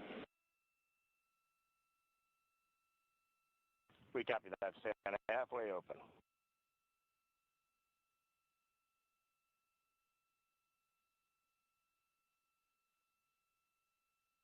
Passing 11 minutes of mission elapsed time. Here, overhearing the conversation between Capcom Stan Love and Commander Reed Wiseman, already passing some milestones. We have a good nozzle extension deployment system. That is confirmed, complete. We also have the visors are confirmed up, now past the dynamic phase of flight, that is ascent. Their launch and entry suits that provided them an extra layer of protection. Now not as needed. They're going to raise those visors. And later in today's mission, they will begin to egress or get out of the suits to begin some of their initial tasks of activating some of the systems aboard in the Integrity spacecraft. It's passing 12 minutes of mission elapsed time. Again, the perigee raise maneuver that's targeted near 50 minutes of mission elapsed time, 49 minutes, 50 seconds. That's what the crew is going to be working towards. The Commander Reed Wiseman, pilot Victor Glover will focus on preparing for that milestone. In the meantime, mission specialist Christina Cook and Jeremy Hansen will start some of the activation of environmental control life support systems. You may hear confirmation of their activation over the Orion to Earth communication network.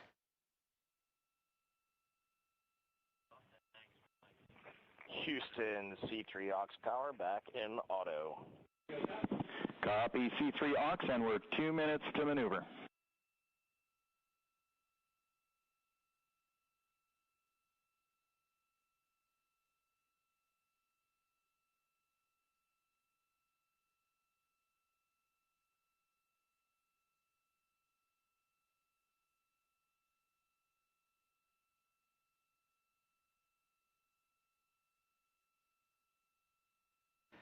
"13 minutes and 30 seconds of mission elapsed time. We're going to continue to follow the crew of the Artemis 2 mission. They are beginning their journey around the moon to verify the systems that will take us to its surface. An incredible ascent. Artemis 2 is underway. Reed Wiseman, Victor Glover, Christina Cook, and Jeremy Hansen begin their journey to the moon. Still milestones to come up as we await solar array deploy and the critical burns that will get Integrity into high Earth orbit around the Earth before engines are fired to get us around the moon. We'll keep tabs on Integrity and its crew from here in Mission Control Houston. But for now, we're going to send it back to you, Megan and Nicole at the Kennedy Space Center. Very jealous to hear how the launch experience was over on the Space Coast. Yeah, Gary, if people are just joining us, welcome back to the Space Coast, where we just saw Artemis 2 lift off 14 minutes ago. And wow, what an amazing launch, and an emotional one, too, as soon as the rocket lifted off. Nicole, you had tears in your eyes, I had tears in my eyes, and we had all these people around us cheering. It was amazing. Yeah, the energy was wonderful. I mean, it was a beautiful launch. You know, we've got 4 friends and family members headed to the moon. It's pretty amazing. Yeah, how does that make you feel as someone who, you know, is an astronaut as well, but also, as you said, friends? Yeah, so proud of them. You know, man, we don't have the words in the English language to describe this kind of an event, and pride, love, so many emotions. You know, they are truly breaking some barriers, and hopefully, you know, as Gary just said, they've got a long day ahead of them, so wishing them well on everything. But so far, what a beautiful launch to watch. Yeah, to be returning to the lunar orbit in more than 50 years. Maybe they go farther from Earth than any other humans before them. Maybe they see parts of the moon that we've never seen before. I mean, what a great start to what could be all of these milestones that we break in just a 10-day mission. Yes, what a way to welcome in the Artemis generation. Yeah, how do you feel? I mean, we saw some beautiful shots we were covering of course, the rocket, of course, the Earth falling away as we continued up into our ascents, but also some of those crowd shots where we saw young and old, just emotional, overcome by this history-making moment. Man, we are going back to the moon for all, and we saw that today. We saw that in all the crowds. And yeah, you guys just saw that view, the sunrise or sunset, I guess. They just made it over the crest of the Earth, and you could see the sun peeking over. One of my favorite views from space, and I can't imagine what they're looking at now, and I can't wait to see what they're looking at in about 5 or 6 days. Yeah, and you know, I know a lot of people are like, you know what, I'm surprised this launched on the first try, because we know, like any little thing, we have to be keeping safety in mind, and we want to make sure we're ready to go, but we were ready to go, and I think it surprised a lot of people. What a wonderful surprise on this Wednesday evening. It did, you know, and it kind of surprised me as well, but you know, it's just a testament to the team here that has been working so hard on Artemis. You know, Artemis 1, we learned a ton of lessons. We learned a ton from the wet dress for Artemis 2. We were able to go in, fix those things. We even had a couple mishaps today, not mishaps, but a couple, you know, anomalies today that the team creatively came up with solutions for. It's just a testament to the teamwork that gets us to the moon. And so we can continue to watch Christina, Reed, Victor, and Jeremy on their way now to the moon in Earth's orbit and awaiting the next in-flight milestones, deploying Orion's solar arrays. So why don't we get back in with Mission Control and Gary. Hey, thank you, Megan. Again, we're following along in the action. It is a long day. They have a number of procedures they need to get to immediately in their timeline. And Integrity Houston, cross-tie is on board per the ETSI-DEM. We copy, Houston. Thank you.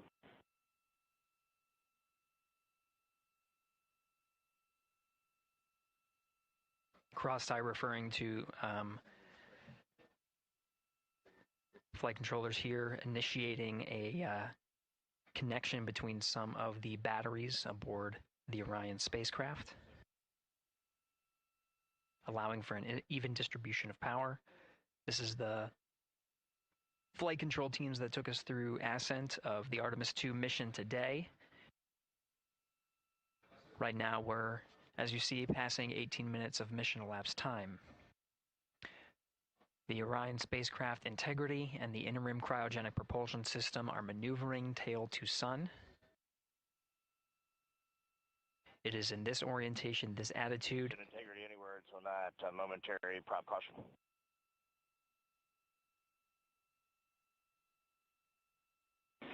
And Reed, no action. We're looking at it.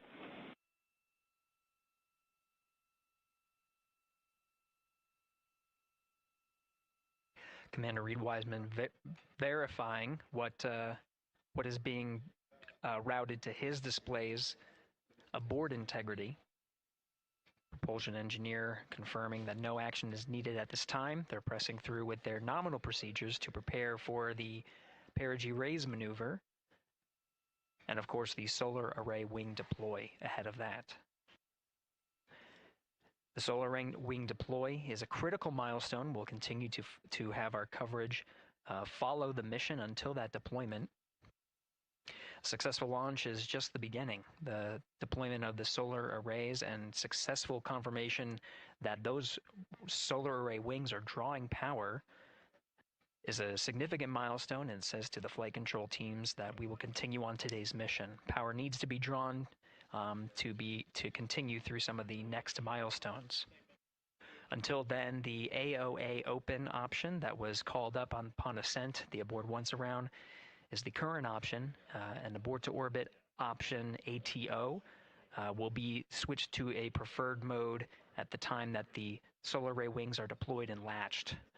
It gives the flight control teams a little bit more flexibility. Yeah, Integrity Houston, update on TDRS handover for your pad.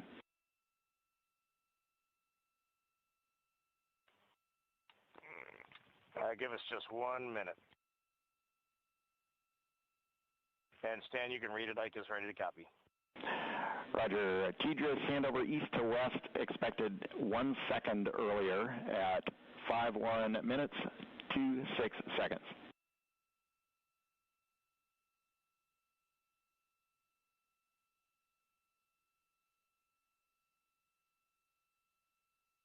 right, Stan, we copy 1 second earlier for 5126 teachers east to west, and saws are starting to deploy. Thermal knives are firing. We concur. Thanks for the report.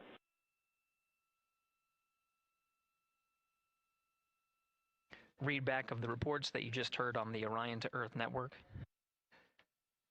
Integrity has maneuvered tail to sun. The RL-10 nozzle on the end of the ICPS is pointed towards the sun, and the solar array deployment sequence has begun. With the deployment confirmed, it'll be several minutes until they are what is called in a latched position. Once they are latched and confirmed to be drawing power, they can switch the mode to ATO and continue along the mission. The teacher's handover at the pad, that message meant the crew was provided some preliminary numbers of when to expect handovers between the tracking and data relay satellites.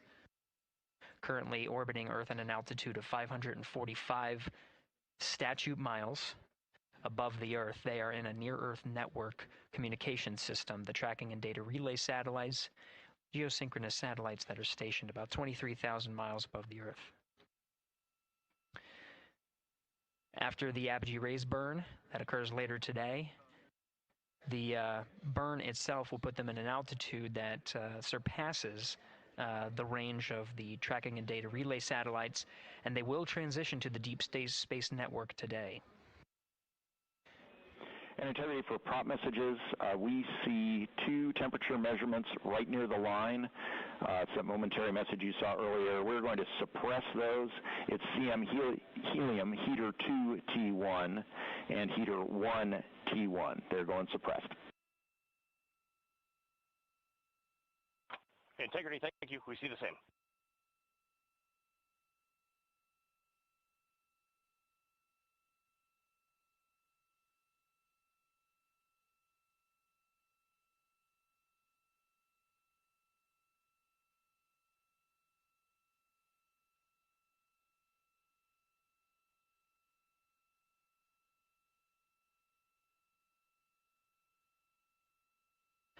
This is Mission Control Houston, passing 23 minutes of mission elapsed time into the Artemis 2 mission.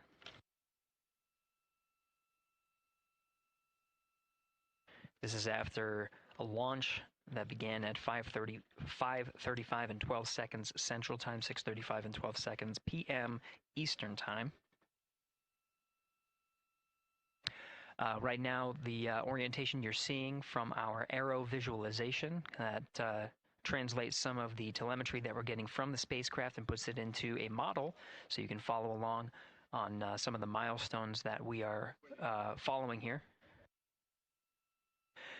The RL-10 nozzle that you see at the left end of your screen, though it is currently not firing, that nozzle is pointed towards the sun, and the solar arrays are currently deploying.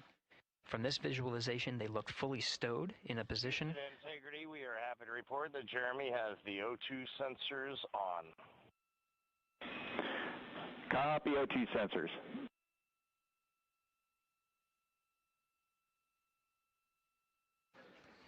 Again, Commander Reed Wiseman and pilot Victor Glover overseeing the deployment of the solar arrays. And we'll follow the attitude maneuver changes ahead of the first burn of the ICPS engine, the perigee raise maneuver. Integrity Houston, we see 4 saws deployed and latched, ready for ATO preferred. Yeah, we're almost there in the procedure stand, and we see the same thing.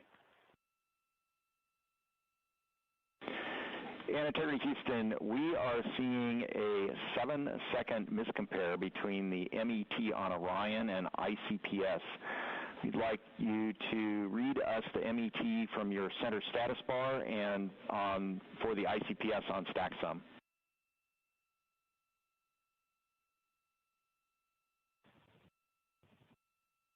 And Stan, we see a absolutely precise alignment. MET 25, 14, 15, 16, precisely aligned with ICPS MET. Copy. Thank you for that. We'll investigate a ground issue. And Houston Integrity, ATO preferred set. Copy. ATO preferred.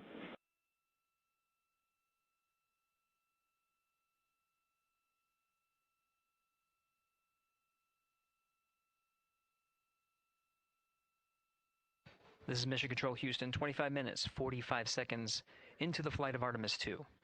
We have confirmation that all 4 solar array wings are deployed and latched. This is the configuration needed to switch to ATO preferred, which you did hear confirmed from pilot Victor Glover. That mode has been switched. There was also a discussion with Capcom Stan Love and Commander Reed Wiseman about the alignment of the MET clocks on the Orion spacecraft and the ICPS. Commander Reed Wiseman confirmed the clocks are in sync, no issues, they're going to investigate it on the ground. We're proceeding with today's mission. 26 minutes of mission elapsed time and counting.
This is Mission Control Houston. We're approaching 28 minutes of mission elapsed time into the Artemis 2 mission. At this point, we've had a successful liftoff from the pad at 5:35 p.m. and 12 seconds p.m. Central Time, 6:35 and 12 seconds p.m. Eastern Time. We've had a good main engine cutoff, core stage separation, and a good trajectory to begin today's mission.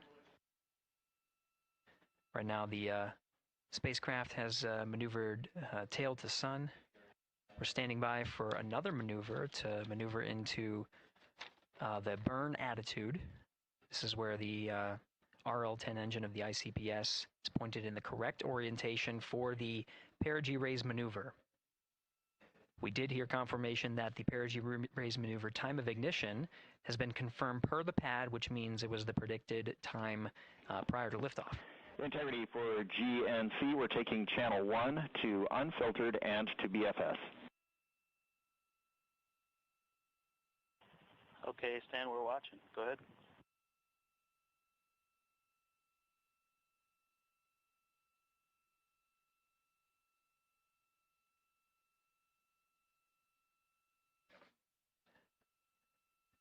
Capcom Stan Love reading up to the crew of Integrity.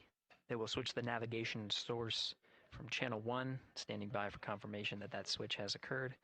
Pilot Victor Glover will receive confirmation when, and as at least watching to confirm that that switch has occurred. Again, the perigee raise maneuver that we're heading towards, not too long from now, we're actually inside 20 minutes at this time from the time of ignition of the perigee raise maneuver. We did have a successful deployment and latched of all 4 solar array wings. This is the configuration needed to commit to the perigee raise maneuver. Of course, flight controllers here in Mission Control Houston will continue to evaluate that everything is good before committing to that burn. The perigee raise maneuver does raise the perigee, the lowest point in the orbit, from 15 to 100 nautical miles. The 100 nautical mile mark is needed to continue in low Earth orbit and hit the target for the apogee raise burn. That will put them in a high Earth orbit for the remainder of the day and set them up for the right position to execute the translunar injection and head to the moon tomorrow. The burn duration of the perigee raise maneuver is 26 seconds. It's a relatively short burn, but it does raise the perigee and do the job to get into the correct position before firing that main engine on the ICBS. The pad had a TDRS handover. This is the tracking and data relay satellites. East to west, they are geosynchronous satellites that are positioned around the globe. And as Orion makes its way around the Earth right now, above the west coast of Africa, at an altitude of about 923 statute miles, and counting.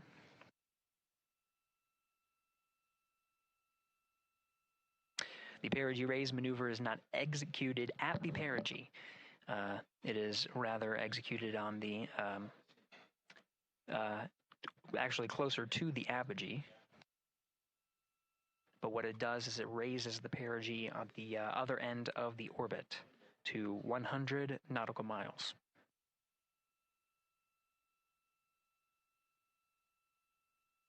The 26-second duration burn does not conflict with the time that they've reported of the tracking and data relay satellite handover from TDRS east to west. Again, geosynchronous satellites that are used not only by Integrity today, but the International Space Station as well.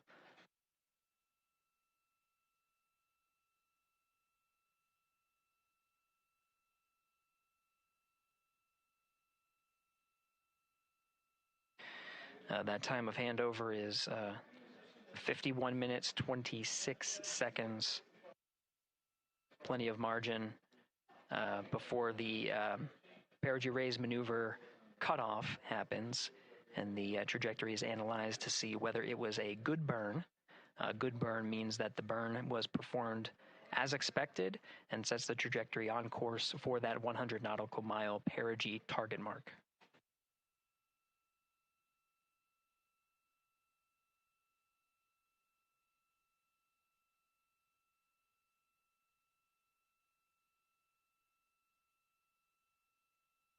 Again, for those sticking with us on NASA Plus and following along on our coverage, we will continue to follow and to cover the mission until,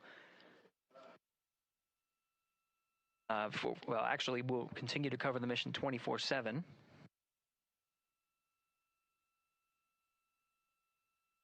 But we'll wrap up our coverage here shortly. And now that solar array wing deployment has occurred on NASA Plus and Amazon Prime. Again, we will continue coverage 24/7 at the NASA YouTube channel. For those that want to see all of the upcoming milestones, there are select times where we will be coming back to NASA Plus and other streaming platforms. You can go to nasa.gov to find the latest on when to find those activities. Given that this is an operational mission, we do want to make sure that we are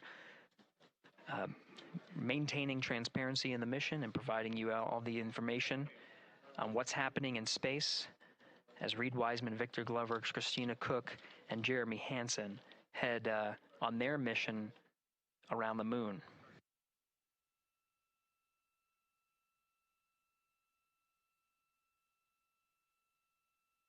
Inside Integrity at this time, again, the solar array wings have deployed. The Integrity is maneuvering to its burn attitude ahead of the execution of the perigee raise maneuver. Overseeing these steps is primarily done by Commander Reed Wiseman and pilot Victor Glover. Mission specialists Christina Cook and Jeremy Hansen focusing on some of the system activation inside of Orion, namely the environmental and control and life support systems.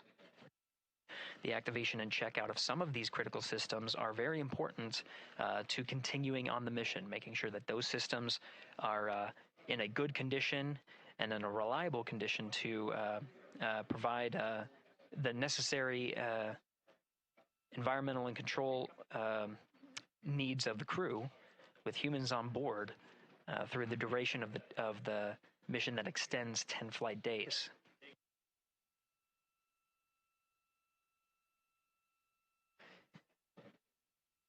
Standing by for an update to the perigee raise maneuver time of ignition. Should be right up to the crew very shortly.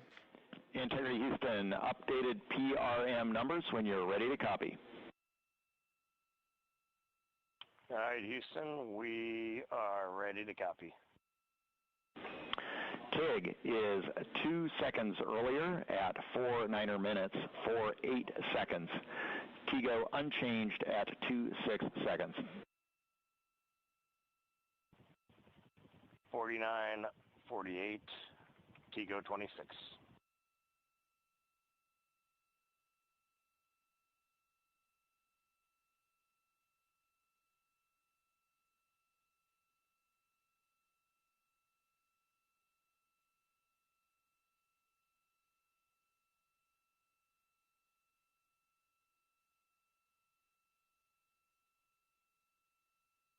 This is Mission Control Houston. With that update, we are approaching a little more than 13 minutes from the time of ignition of the perigee raise maneuver. That time updated to be 2 seconds earlier was 49 minutes, 50 seconds of mission elapsed time. We'll now move to 49 minutes, 48 seconds. The duration of the burn, that's what was referred to as the TGO, will still remain at 26 seconds, relatively short duration burn. Again, just raises the perigee of the orbit today.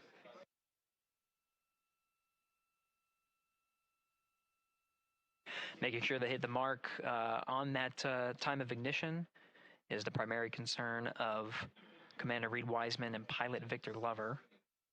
Mission Specialist Christina Cook and Jeremy Hansen inside activating those environmental control and life support systems.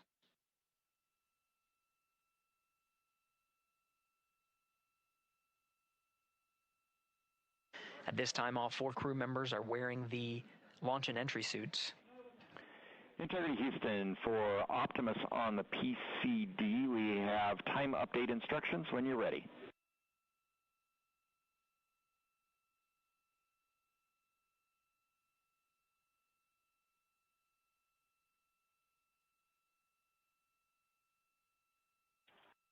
And Houston, Integrity, we copy. Hands are pretty busy at this time. I think we will call you back when we're ready for that. All right, that one is not urgent. 2 minutes to maneuver to PRM attitude. We are watching and concurred. 90 seconds maybe. Pilot Victor Glover confirming that that maneuver less than 2 minutes. Again, that the point of that maneuver is to point the main engine of the ICPS, the RL-10 engine, in the proper orientation to execute that 26-second burn. It needs to point in the correct position to achieve the goal of raising the perigee to 100 nautical miles.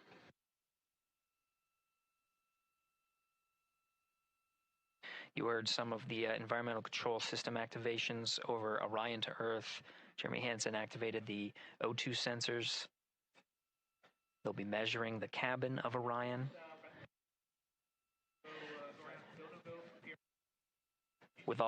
During all of the activations, here on the ground in Mission Control Houston, Flight Director Judd Freeling is doing a poll with all flight controllers in the room to see if we are in a go position to go ahead and execute the perigee raise maneuver. Once concluded, Stan Love will report it back up to the crew, and we'll stand by for that.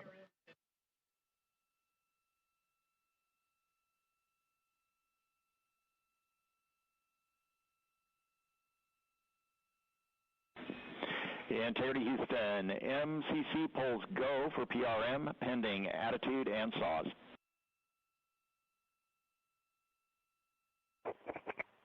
Okay, we copy. MCC is go. Maneuver starting.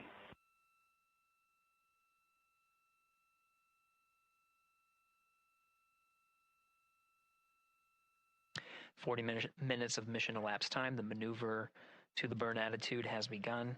The maneuver also is paired with reorientation of the solar array wings that have been deployed.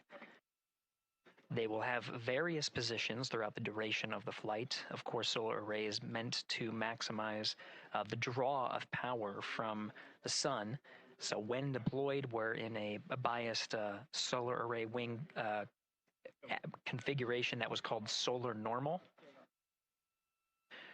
This allows for the greatest surface area of the solar array wings to be drawing power and powering up those batteries of Integrity, of which a cross-tie was enabled between the 4 batteries, the 4 battery buses that are inside of Orion. However, for the perigee raise maneuver, the solar array wings will be put into a position to take on the loads imparted by the ICPS main engine when they execute the 26-second burn. You can see in the animation here, the solar array wings are in motion, and the attitude is being reconfigured to point the engine in the correct direction, those solar array wings being pointed forward.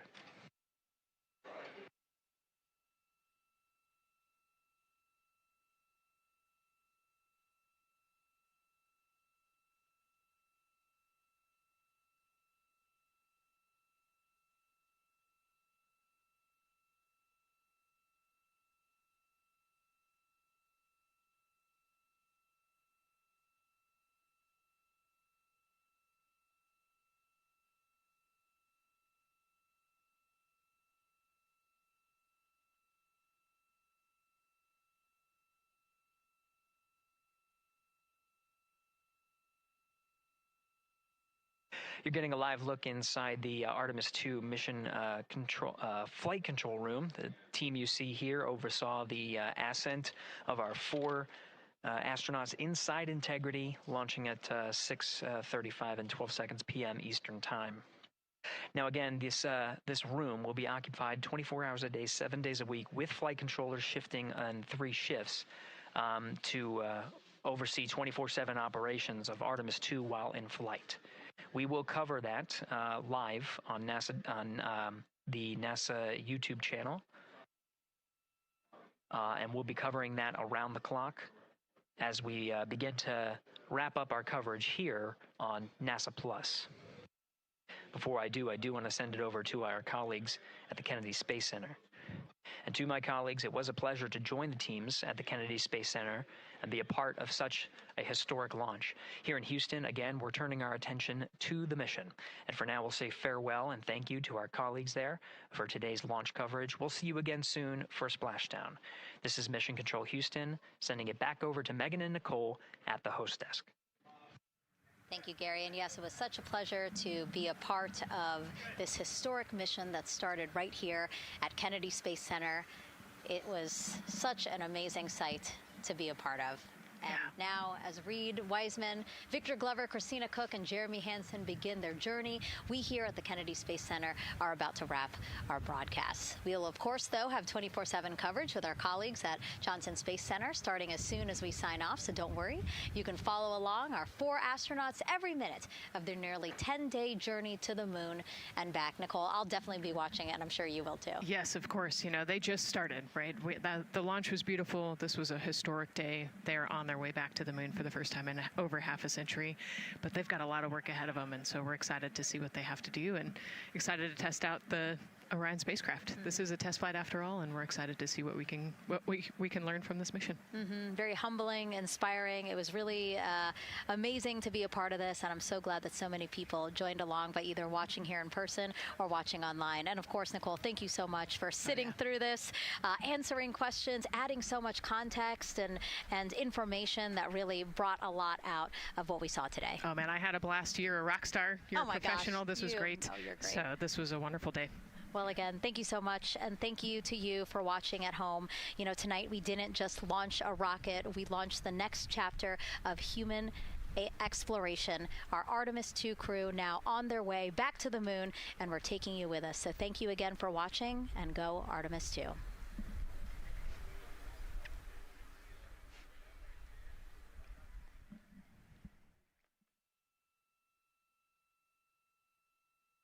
All 4 astronauts, and it appears all of them are undergoing their suit leak checks.